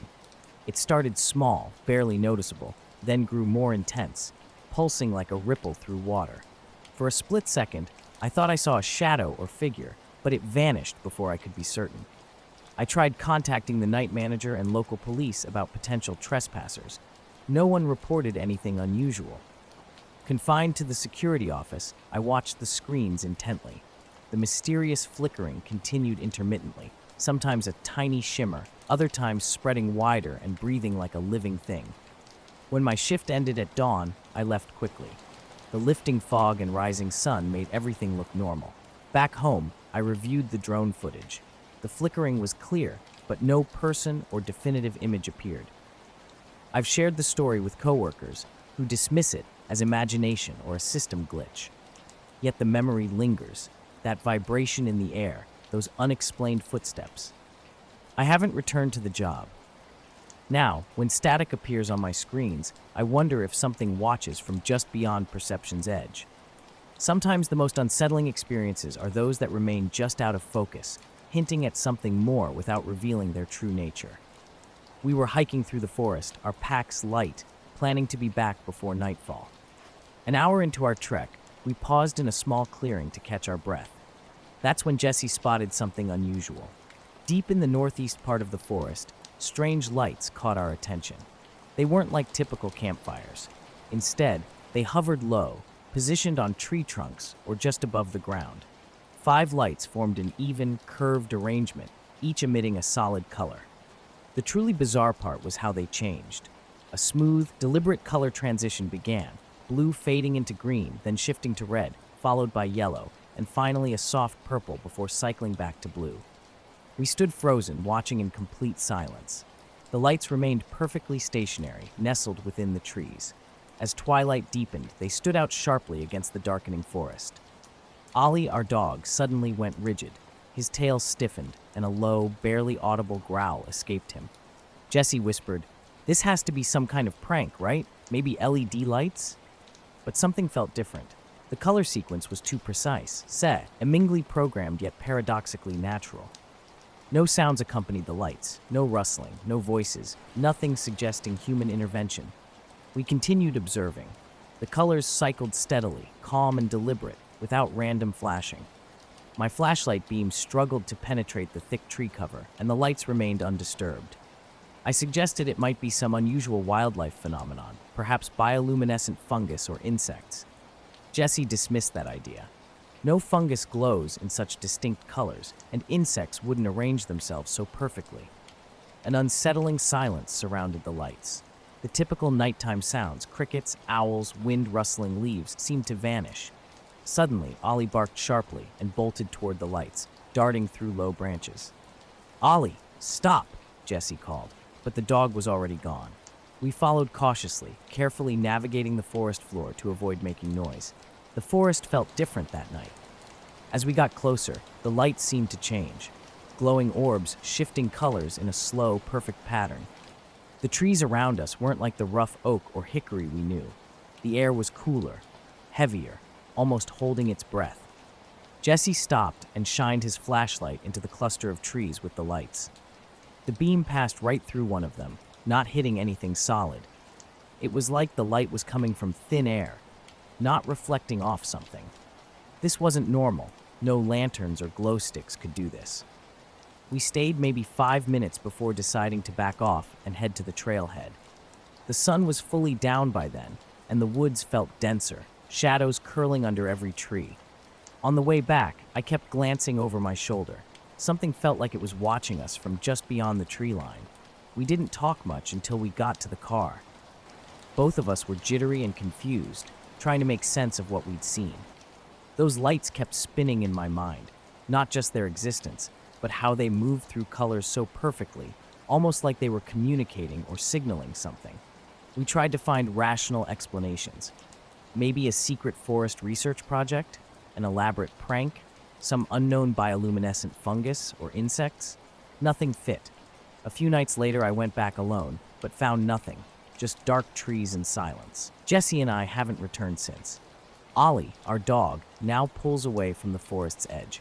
Sometimes I look up at the stars, wondering about those lights. Were they natural? Something beyond our understanding? They weren't in the sky, that was certain. The weirdest part wasn't even the lights, it was the quiet. The feeling that the forest itself held a secret, not yet ready to be shared. Just two guys who witnessed something inexplicable, a strange pattern of lights hidden among the trees. The late-night radio shift always had a certain stillness. Dan had been working these hours for a couple of years now, and while the schedule was rough, the pay made it worthwhile. He enjoyed the quiet, playing a mix of classic rock, blues, and local music, occasionally breaking the silence with weather updates or taking listener requests. One November night, a thick fog settled early, muffling the usual sound of waves against the docks. Midway through his set, the phone rang, nothing unusual for a late-night show. He answered automatically. WNLR, you're live with Dan. What followed was anything but normal. A strange clicking sound erupted, sharp, mechanical, almost like Morse code but with an off rhythm. It lasted exactly 7 seconds before cutting off completely. No voice, no background noise, just those precise clicks. When Dan glanced at the caller ID, something odd caught his eye. An unlisted number, location marked as Pacific Ocean. He double-checked, thinking it might be a system glitch or a prank, but the screen remained unchanged. Ged. Attempts to call back went nowhere. Initially, he brushed it off as a technical issue. Yet something about those clicks lingered in his mind. They felt intentional, like a message just beyond understanding. The rest of his shift passed without incident. At home, curiosity got the better of him. He dug through old station logs and recent call records, finding nothing out of the ordinary, just typical local calls. The next night, history repeated. Around 2:30 a.m., the phone rang again. This time, the same mysterious Pacific Ocean number appeared on the screen. The calls kept coming, always the same number, always that eerie clicking noise. 7 seconds of sound, then silence. I'd learned by now this wasn't random. There was a pattern, but not like any code I knew. The rhythm felt broken, almost wrong, skipping beats like a damaged transmission. My attempts to trace the number went nowhere. No research vessels, no official records, just a blank space where an answer should be. Each night, the studio grew more unsettling. Old windows rattled in the cold, and the thick fog pressed against the glass like something alive. My boss dismissed my concerns as technical glitches. Working alone most nights, I had no one to corroborate what I was experiencing, so I started recording, hoping to unravel the mystery. When I played back the audio, something strange happened. The clicks remained consistent, yet each playback sounded subtly different, warping, glitching. More peculiar was what happened around these calls. My equipment would go haywire. Mixer lights flickered, speakers crackled with static, and the wall clock would jump ahead by seconds, as if time itself was disrupted. This wasn't imagination. It happened every single time. These calls weren't frightening in a traditional sense. They were a puzzle, a tantalizing hint of something just beyond understanding, something lurking in the ocean or hidden in the airwaves. One night, something shifted. As the call ended, movement caught my eye outside the window. Not a shadow, not a person or animal, but a fluid ripple in the air, too smooth, too slow to be natural. When I looked again, it was gone. Strange occurrences multiplied. Radio signals warped randomly, cutting out and snapping back.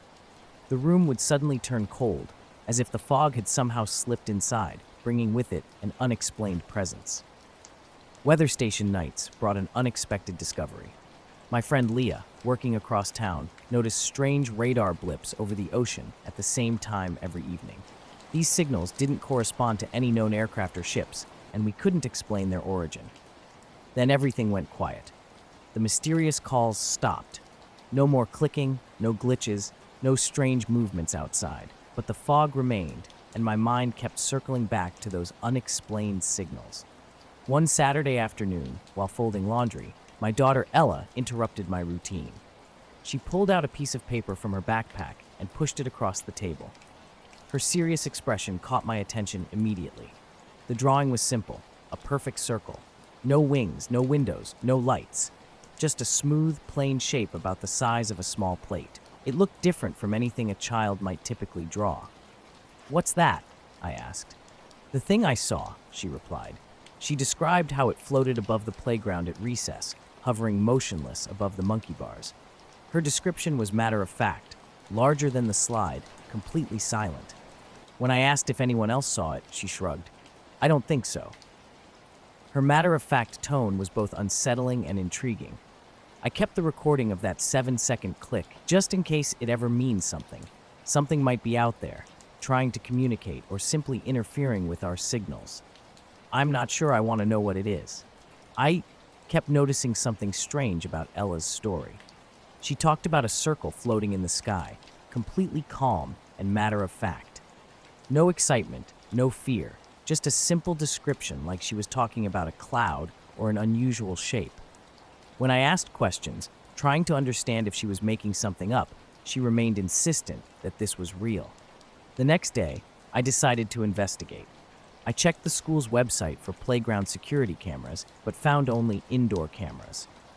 Calling the school office yielded nothing, just vague responses about nothing unusual happening. Something felt off.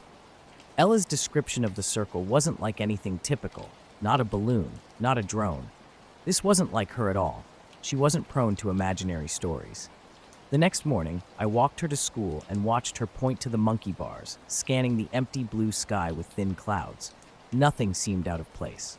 On our walk home, she mentioned a detail that sent a chill down my spine. There was a humming sound, she said, but only when the circle was there.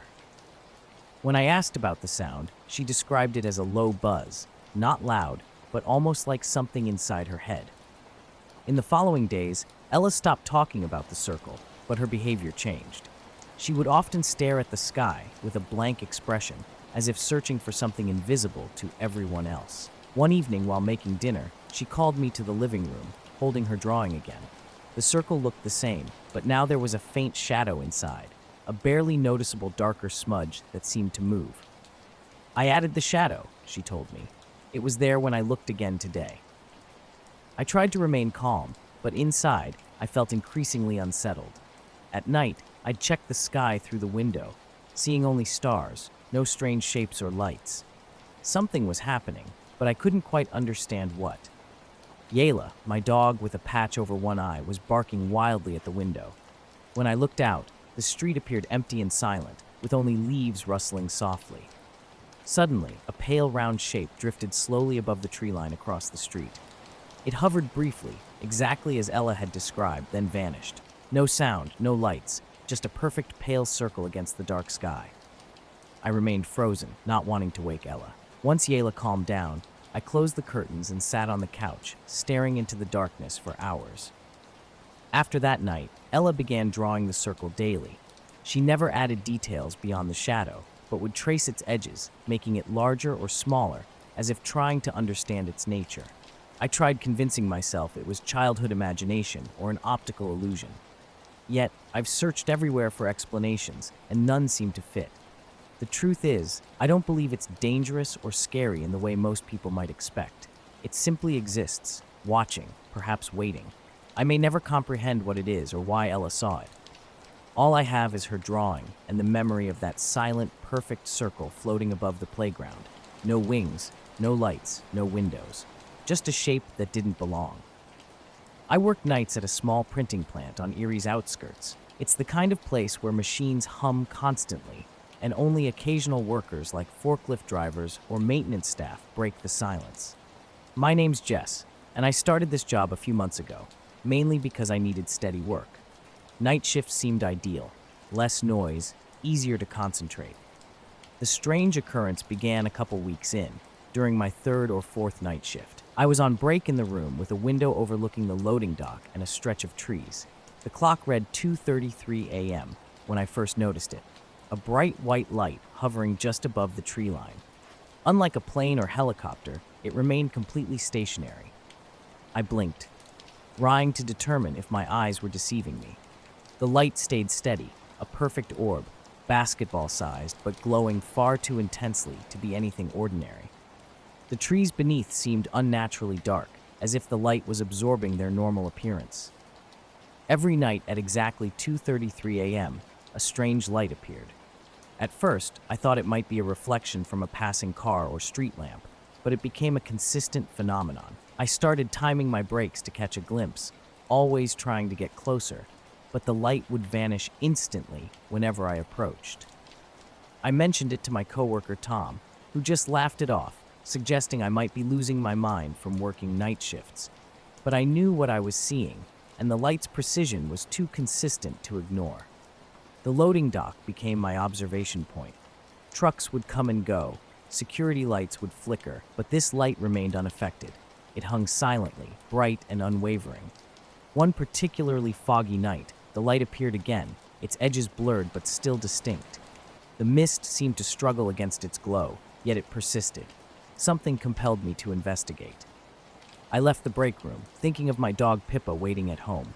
The yard beyond the dock was fenced, but I knew the gate. As I walked toward the tree line, the air changed, cooler, thicker, almost electric. My skin tingled with an unexplained tension. Stopping a few feet from the trees, I stared into the fog where the light hovered just beyond the branches. I took a deep breath and stepped forward. Instantly, the light blinked out. No sound, no warning, just gone. Night after night, the strange light haunted me. It started with a glimpse just outside the plant, a mysterious glow that seemed to beckon from the tree line. My curiosity got the better of me, and I found myself straining to hear anything through the thick fog, my heart racing with a mix of excitement and fear. The security cameras became my obsession. They would glitch precisely at 2:33 a.m., pixelating and cutting out for brief moments. Maintenance dismissed it as interference, but the timing felt too deliberate. When I reviewed the footage, I noticed something unsettling, a faint, shadowy outline emerging in the static, like a tall, thin figure standing near the trees. A vivid dream followed, intensifying my unease. I was back at the plant, darkness surrounding me, except for that persistent light. A shape stood motionless, and though I tried to call out, no sound escaped. I woke up drenched in sweat, the image burned into my mind. The next break shift brought more peculiarities.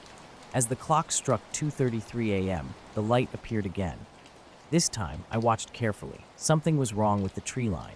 Trees seemed distorted, bending unnaturally, their shadows not matching the branch structure.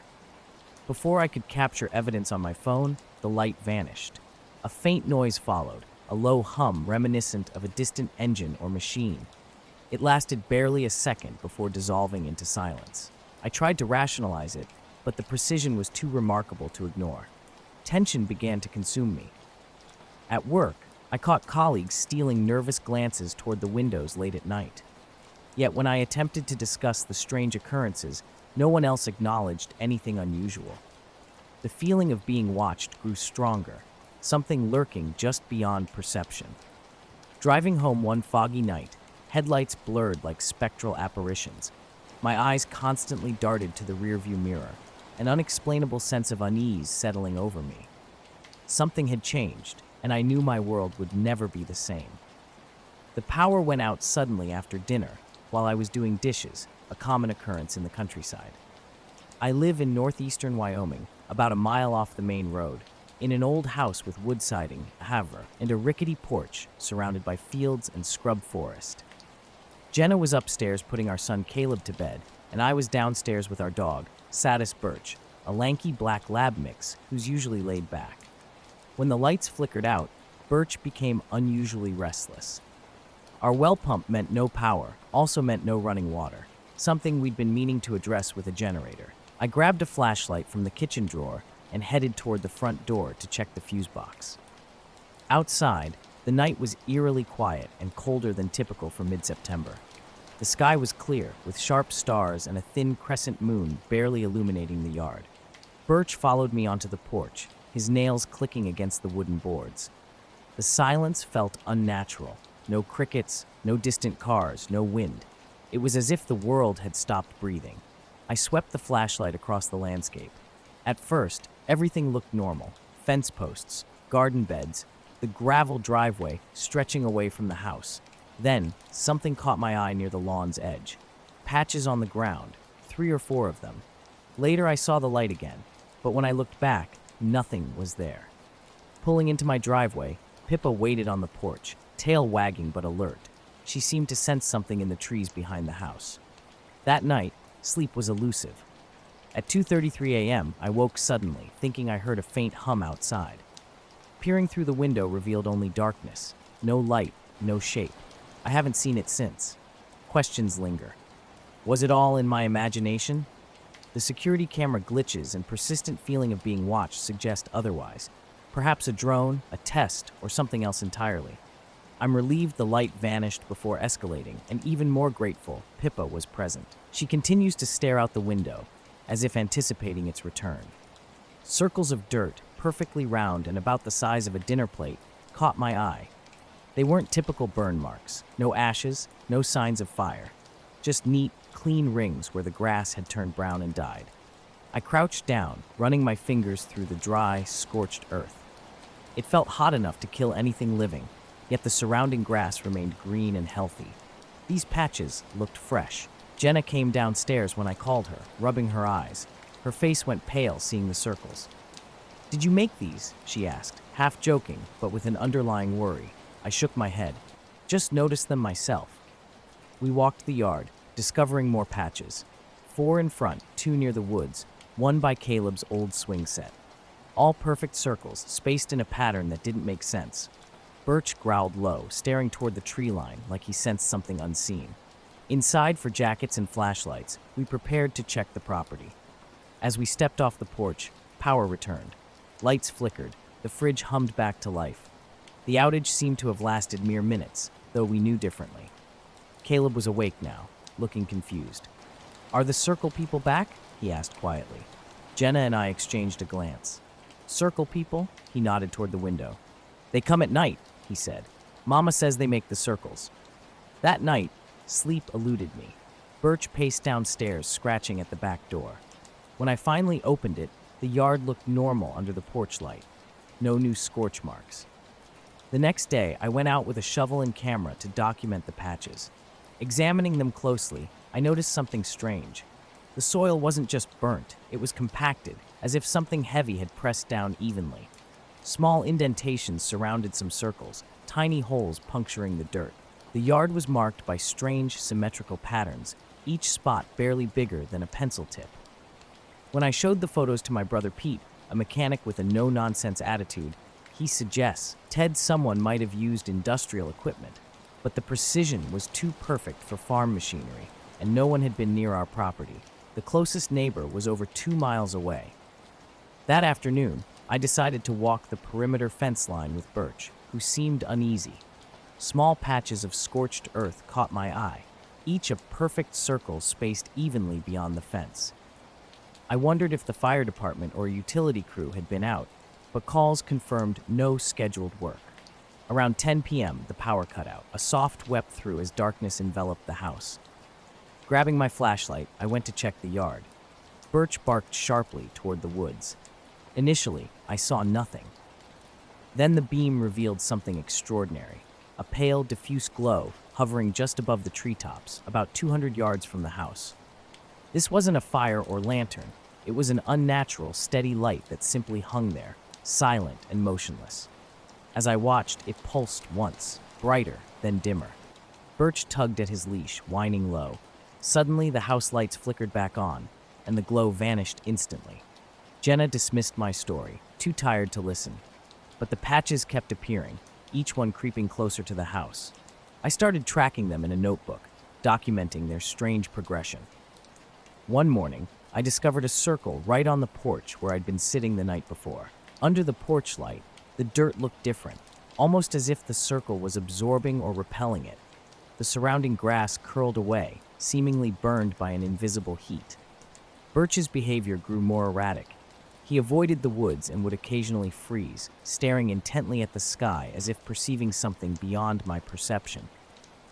I tried to ignore his stress, but deep down, I wasn't convinced it was nothing. The patches were nearly surrounding the house, and something felt off. I couldn't pinpoint what was happening or who might be responsible, but Jenna was getting worried. That night, a soft humming noise woke me up. It was faint yet steady, reminiscent of electricity or a distant engine idling. Peering out the window toward the woods, I noticed the humming intensifying. The porch light began to flicker, and outside, thick fog rolled in rapidly. Through the misty veil, I glimpsed strange shapes near the tree line. Tall, thin, almost shadowy figures that seemed to float just above the ground. In an instant, they vanished. The humming ceased, and the porch light stabilized. I spent the rest of the night vigilantly watching the yard and those mysterious patches. Morning revealed a new circle near the back door, smaller than the others, but still perfectly round and scorched. I haven't touched it. These patches keep appearing, never in the same location, always circular, always burnt. Birch, my dog, refuses to sleep inside now and waits anxiously by the back door. Jenna dismisses it as stress or animal activity, but I know what I've seen. Something is here, watching. And these circles? They're more than just burnt ground. They're something entirely different. The story began last October on Clearview Lake, a quiet spot in northern Minnesota. I'd been fishing there since childhood, and that morning was like any other. Just before dawn, I was rowing my old aluminum boat across glassy waters, thick fog hugging the surface. Everything felt muted, dreamlike. My GPS was mounted near the bow, a handheld device I used to mark good fishing spots and navigate through foggy conditions.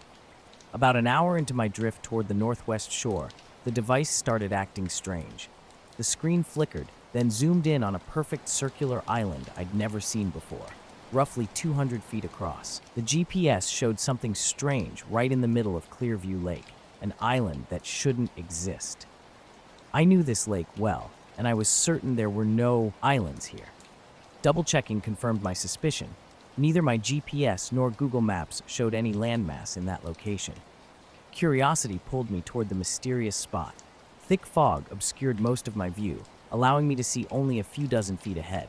The GPS kept the island marked, but the lake looked completely normal, flat water with no visible interruption. I circled the area, watching my screen. The digital representation showed a perfectly round island exactly where it had first appeared. Yet the water remained unchanged. No rocks, no logs, no debris broke the surface. Sometimes I thought I glimpsed a dark shape beneath the water, but it would vanish whenever I tried to focus. The GPS began behaving oddly as I approached. The screen froze multiple times, and when it recovered, the island had disappeared. Everything looked like standard open water again. I was ready to dismiss it as a technical glitch. Then the radio interrupted my thoughts. My marine VHF radio, usually silent on this channel, started emitting an unusual static. It wasn't loud, but a quiet hiss with strange, almost rhythmic pulses. No matter how I adjusted the knobs, the sound persisted. It felt deliberate, like something was trying to communicate, though no words came through. After about 5 minutes, the static abruptly stopped. The fog had grown even denser, and the lake felt different, heavier, almost alive. When I checked the GPS again, it seemed normal. No island, no glitches. As I rowed back to the dock, visibility was so poor I could barely see the shoreline I knew was nearby. Relying on the GPS to guide me, I was startled when it suddenly flashed again. The island reappeared, that same perfect circle, as if nothing had changed. I was out on Clearview Lake, back in the same spot as before. Something felt off. A faint shadow flickered inside the island. vanishing the moment I blinked. I tried to shake off the unease, telling myself I was just tired and imagining things. After returning to shore, I silently packed up my boat and gear. Thick fog still hung over the lake, and the island had disappeared from my GPS again. At home, I dove into research, scouring every online map I could find. Nothing. No island, no unusual mentions in that area of the lake. I called the local ranger station to ask about any recent lake formations or changes. They sounded puzzled, insisting the lake hadn't altered in decades. The next morning, I went back, hoping to catch the island on my GPS. No luck. It didn't show up anywhere. Later that day, I examined the previous day's GPS data. The track logs looked mostly normal, except around the island's location. The coordinates were consistent, but the timestamps were bizarre. They seemed to jump forward and back, like a strange time hiccup. I'm not one to believe in weird stuff, but something wasn't right. Software glitch? Satellite error? The radio interference, the fog, the time anomalies, none of it made sense. A few days later, I mentioned everything to Marv, an old friend who's lived near the lake for years. When I described the GPS island and strange radio noises, he paused. Then he told me about the Stillwater Circle, a spot where compasses go crazy and electronics malfunction. It's been part of lake lore for a long time, with boats deliberately avoiding the area. When I asked why, Marv just shrugged. Old stories, strange happenings. Folks say it's like something doesn't want you to see it. The next night, I went back out with Marv's old compass and a backup GPS. Cold, thick fog rolled in as we slowly approached the island's previous location. The compass needle went wild, swinging erratically and refusing to settle. My GPS froze again, and even the backup device started acting up.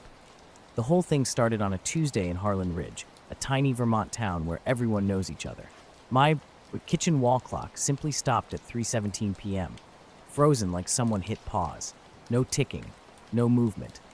It didn't seem like much at first, but it wasn't an isolated incident. By dinner time, strange things were happening. My neighbor Susan's microwave died mid-cooking, and her phone screen started flickering wildly. The digital clock on her stove jumped between numbers erratically. Across the street, old Mr. Leadbet reported his grandfather clock had stopped chiming on the hour. Usually chatty, he looked confused and uneasy.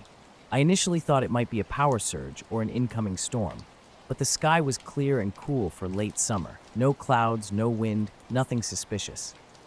That night, the power flickered a few times without fully cutting out. When I checked around town, clocks were behaving oddly. Some stopped completely. Others jumped forward or backward unpredictably. What truly unnerved me was how the streetlights seemed to buzz softly, as if straining against an invisible force. Most people just shrugged it off or complained about their malfunctioning devices. I started keeping a journal, wanting to track these peculiar events. Later, we took a boat out on Clearview Lake. The radio crackled softly, and I could swear I heard a faint rhythm beneath the static. We slowed down and waited. The lake was completely still, our motors the only sound breaking the silence. As the fog thinned, the compass stopped spinning. Looking down, I noticed the water around us had grown darker, suggesting a sudden depth change. No island was visible. Marv whispered, "Sometimes you gotta know when to leave the water alone." We headed back, and our devices returned to normal. Since that day, I've avoided that specific spot on the lake. I still fish, but never near what I've come to call the Stillwater Circle. I'm uncertain about what I experienced, maybe a glitch, a fog-induced illusion, or something more profound. The radio static, the compass, the time distortions, they feel real enough to me. I just know there's something in that part of the lake that doesn't want to be discovered. The neighborhood had been feeling weird for a while. At first, I tried to convince myself it was just electrical weirdness, but strange things started happening. About 3 days in, I was walking home late after my hardware store shift. The street was quiet, with a bit of fog rolling in from the hills. My wristwatch showed 11:42 p.m. A minute later, I realized I had no idea how I got from the corner to my porch. It was like I blinked and suddenly stood there with the door key in my hand. The entire walk was missing. I checked my watch, still 11:42, with no seconds passing. My heart raced, but I shook it off, thinking maybe I just got distracted. A few nights later, I was sitting on the porch with Luna, my stubborn little mutt with bright eyes. We'd been hearing this low static hum around the neighborhood, like a distant radio with no station or voice. The streetlights were flickering again. Luna froze, ears up, staring down the road as if she saw something I couldn't. The static hummed louder. My arm hairs stood on end. When I checked my phone, it was 10:03 p.m. The streetlights buzzed with electricity, then blinked out one by one. The whole block went dark, except for a few porch lights. I heard something move in the shadows beyond the trees, a soft rustling. Luna growled and pulled at her leash. I told her it was nothing, but when I looked up, the streetlights flickered back on as if nothing had happened. The static hum vanished. I started noticing others were experiencing similar strange events. At the hardware store, a guy told me he'd lost 20 minutes while working on his car. He looked at the garage clock, and suddenly it was almost lunch with no memory of what happened. Another friend's digital alarm clock rang in the middle of the night, but when she checked, the time was frozen at 3:33 a.m. and never moved again. The whole town felt off. People whispered about missing time, but nobody wanted to discuss it openly. It was like we all sensed something unusual was happening, but were afraid to acknowledge it. One night, I set up a voice recorder by my bed to capture anything strange. Around 2 a.m., it picked up a low-frequency buzzing mixed with a faint sound. I woke up to a clicking sound that lasted around 20 seconds before stopping. My bedside clock was frozen at 2:02 a.m. A few nights later, Luna's barking jolted me awake. At the window, I saw something unsettling. The sky was an unnatural darkness. No stars, no moon, just a heavy blackness draped over the town. Street lights buzzed with an eerie blue flicker. Between the trees on the hill behind my house, a tall, thin shape stood motionless. Grabbing my jacket, I went outside with Luna straining at the leash. I called out, but silence answered. The air felt thick and cold, despite the thermometer reading nearly 70 degrees. Streetlights blinked off, throwing me into momentary darkness before flickering back to life. When I looked again, the shape had vanished. Electronics around the neighborhood started malfunctioning. My neighbor's router died, her television went blank, and her digital photo frame showed only static. Nearby residents reported car radios turning on spontaneously and changing stations erratically. My own devices began acting strange. My phone battery drained rapidly, even with minimal use. The flashlight app flickered unpredictably. Sometimes my laptop keyboard typed random letters without any input. Missing time episodes became more frequent and longer. One afternoon in the garage, I was fixing a shelf when darkness suddenly fell. My watch indicated 3 hours had passed, but I had no recollection of that time. Luna slept peacefully by the door, seemingly unaffected. The town felt suspended in anticipation. People's eyes reflected a collective weariness and anxiety. Sitting on my porch one evening, watching the sunset paint the sky orange, I heard a soft, mechanical humming. Streetlights buzzed with an uneven glow, and shadows between houses stretched unnaturally long. Luna paced restlessly near the door. My phone buzzed with a message, but upon unlocking it, only a blank screen greeted me. Suddenly, all streetlights extinguished, plunging the neighborhood into darkness. When they returned, their light was cold and sterile. A white light flashed from the hill behind the houses, quick as a camera burst. It blinded me for a second. Luna, my dog, growled and pulled me back inside. I shut the door and looked around at the house clocks. They were all stopped, some frozen at odd times, others spinning backwards slowly. This happened on a Thursday night in late April, just after 1 a.m. I'd just gotten home from working second shift at the plant. My neighborhood in Newton, Iowa, is the kind of place where everyone knows each other well enough to wave, but nobody's nosy. Old ranch-style houses, modest yards, porch lights always on. I sat down, heart racing, staring at the black screens and frozen dials. At exactly 2:17 a.m., every electronic device in the house shut off simultaneously. Lights, TV, router, even my watch backlight. The fridge made a strange chuffing sound and went silent. 2 seconds later, everything blinked back on. No surge, no flicker, just off then on. Finley, my blue heeler mix, leapt up and bolted down the hall. She wasn't barking, just gone. Unusually, she wedged herself under the guest room bed, something she never does. She's not a nervous dog, doesn't care about loud noises. But this was different. A low rumble started about 5 seconds later. Not like thunder. It was deeper, steadier. You didn't hear it so much as feel it, like standing near a big truck engine, except no engines were around. The next morning, everything was normal. Power restored, clocks ticking, appliances working. People acted like nothing happened. But I know it did. And sometimes on still nights when the lights buzz low, I swear I can feel time bending just out of reach, like the world skips a beat and forgets me for a little while. I don't know what it means. I just know it's real. The silence was unnerving. Not just an absence of sound, but a complete stillness that felt wrong. A low hum permeated the air, coming from everywhere and nowhere. Standing on the cold concrete patio in my socks, I noticed the neighbor's porch light looked strange. Its beam seemed distorted, like a heat mirage at night, despite no actual fog. After about half a minute, the hum vanished abruptly. Immediately, Finley started whining from the guest room. She was shaking and wouldn't come out, pressing herself against me for the rest of the night.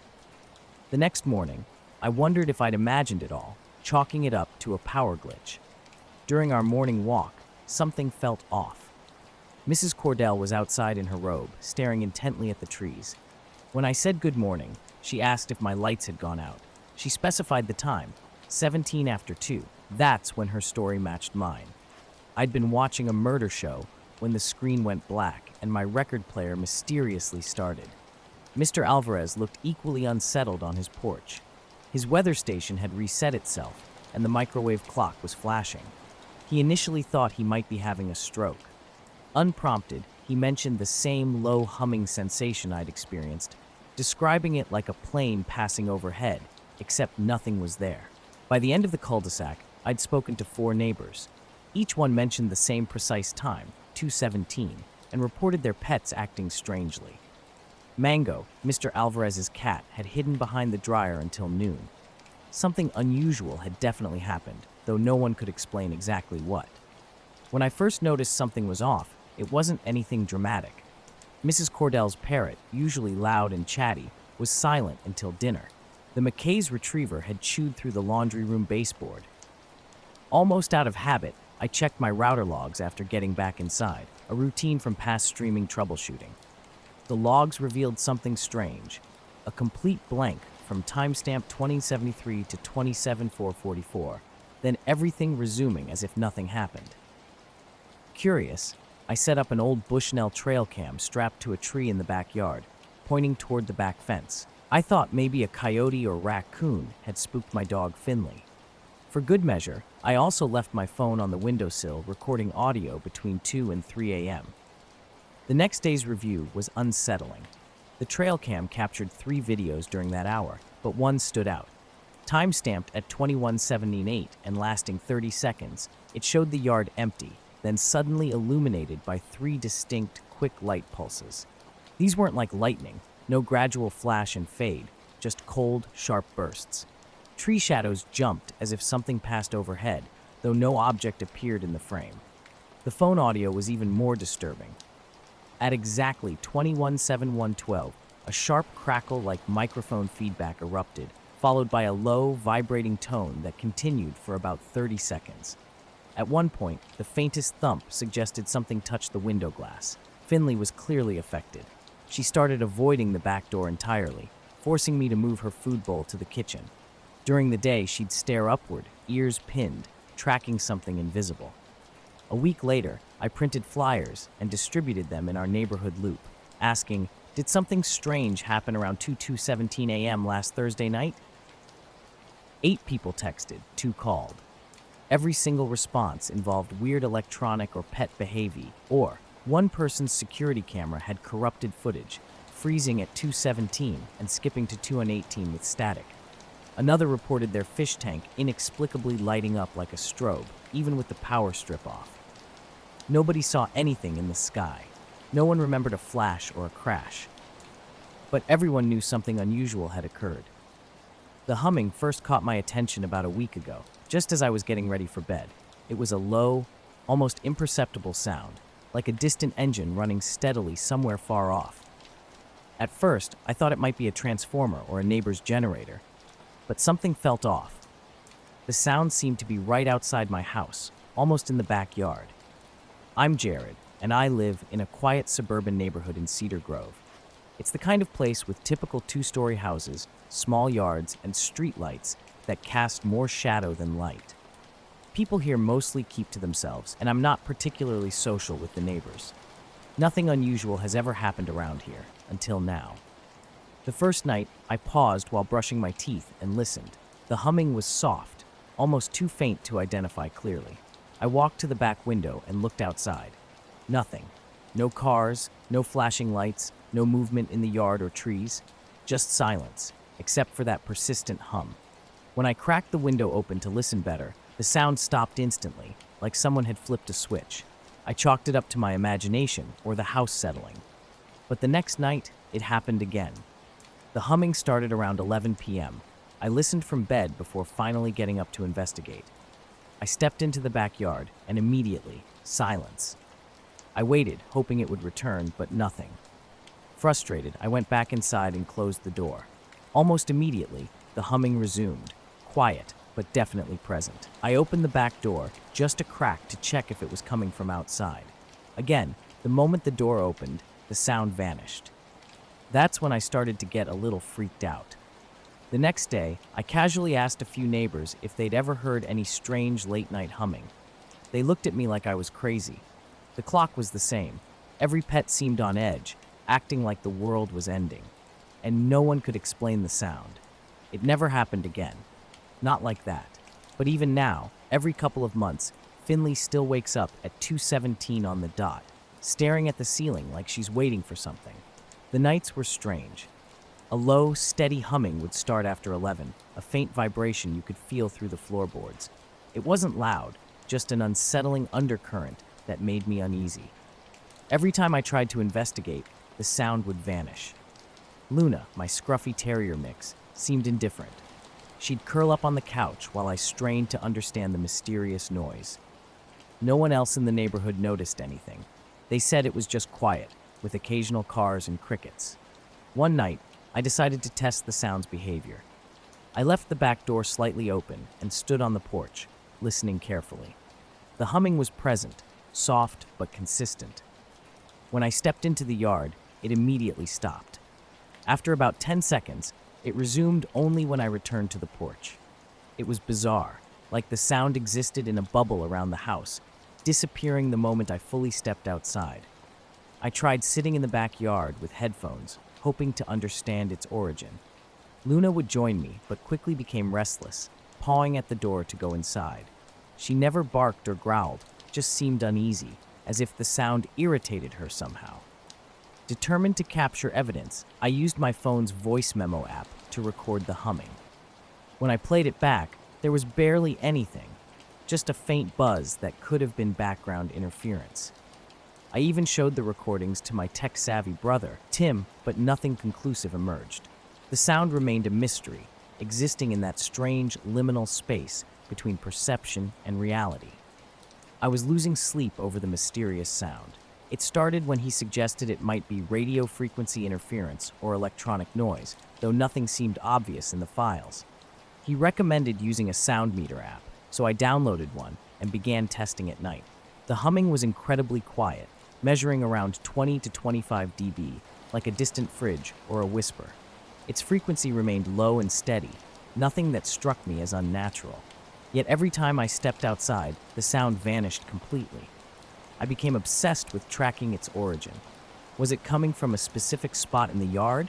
Maybe from the trees beyond the fence? I even considered internal sources, an appliance or wiring issue, but couldn't pinpoint anything. One foggy night changed everything. Sitting on the porch with Luna, wrapped in a blanket, the streetlights created eerie shadows in the mist. The constant low humming persisted. Suddenly, Luna stood up, ears alert, staring toward the yard's edge where the woods began. I followed her gaze but saw nothing. The fog blurred everything beyond the fence. A prickling sensation crawled up my neck, the feeling of being watched.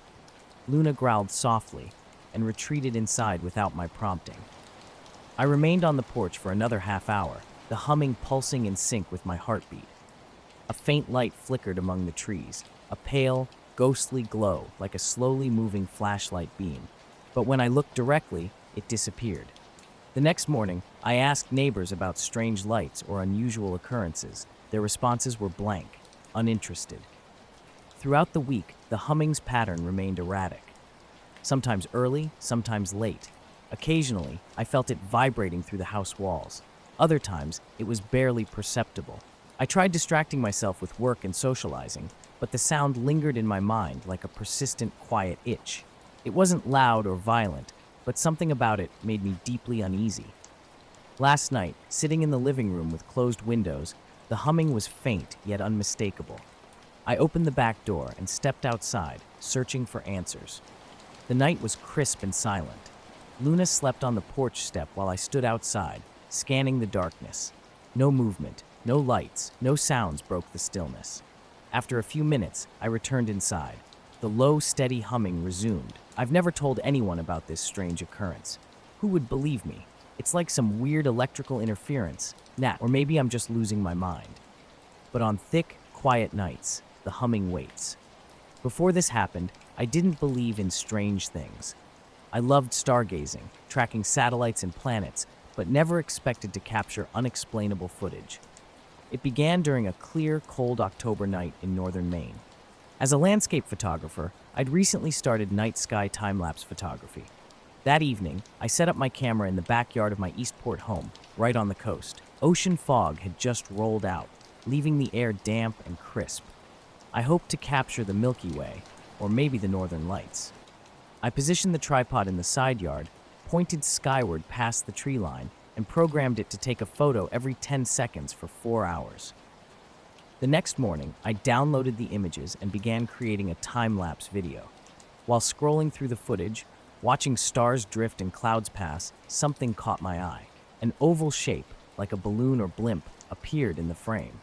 Initially dark and blending with the sky, it slowly began rotating. Unlike the stars or planets, this shape moved subtly, almost hovering. I first thought it might be a drone or weather balloon, but then the colors started changing, from deep blue to an eerie green, then a dull something else entirely.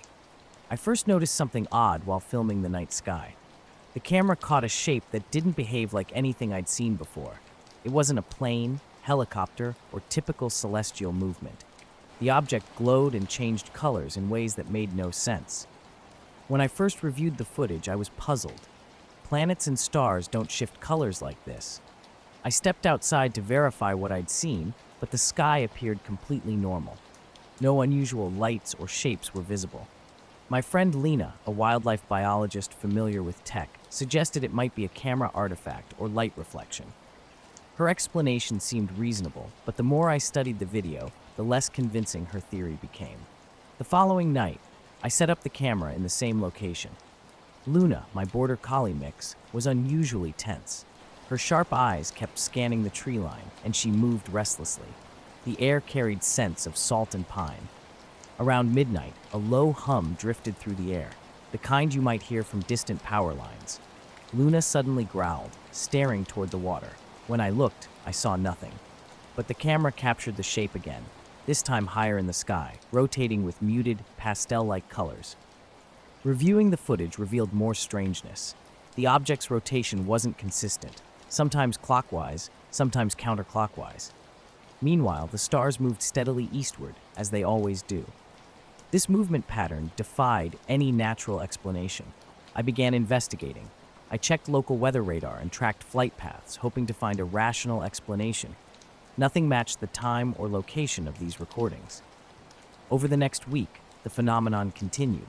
Every night, the shape appeared somewhere in the frame, cycling colors and rotating. Its position varied, sometimes near the horizon, other times almost overhead. Luna remained on edge, her ears constantly twitching, alert to sounds beyond human hearing.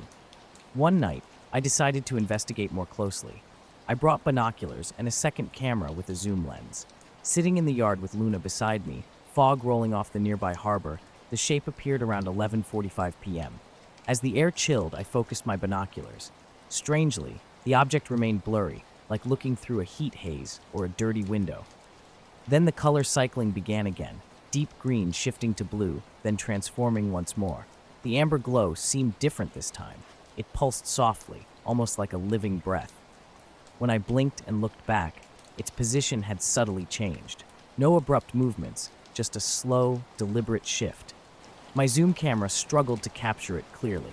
The edges of the shape distorted strangely, pixelating with an odd interference. I sensed it was observing me as intently as I was watching it.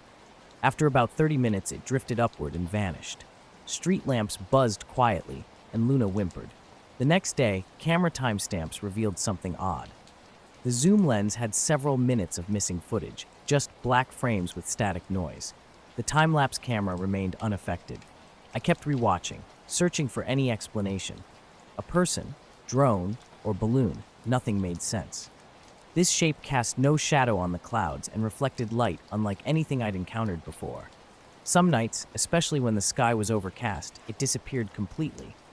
Yet I'd feel a strange presence, the air thickening with a low, barely perceptible vibration. One cold, clear evening after my diner shift, I checked the side yard camera. Luna sat beside me, her tail occasionally flicking. The battery pack felt unusually warm, despite not being charged. Something was different. The shape reappeared low on the horizon, rotating slower than usual. Its surface rippled like water, the color cycling strangely. An odd glow illuminated only the nearest pine trees. Moving closer and careful not to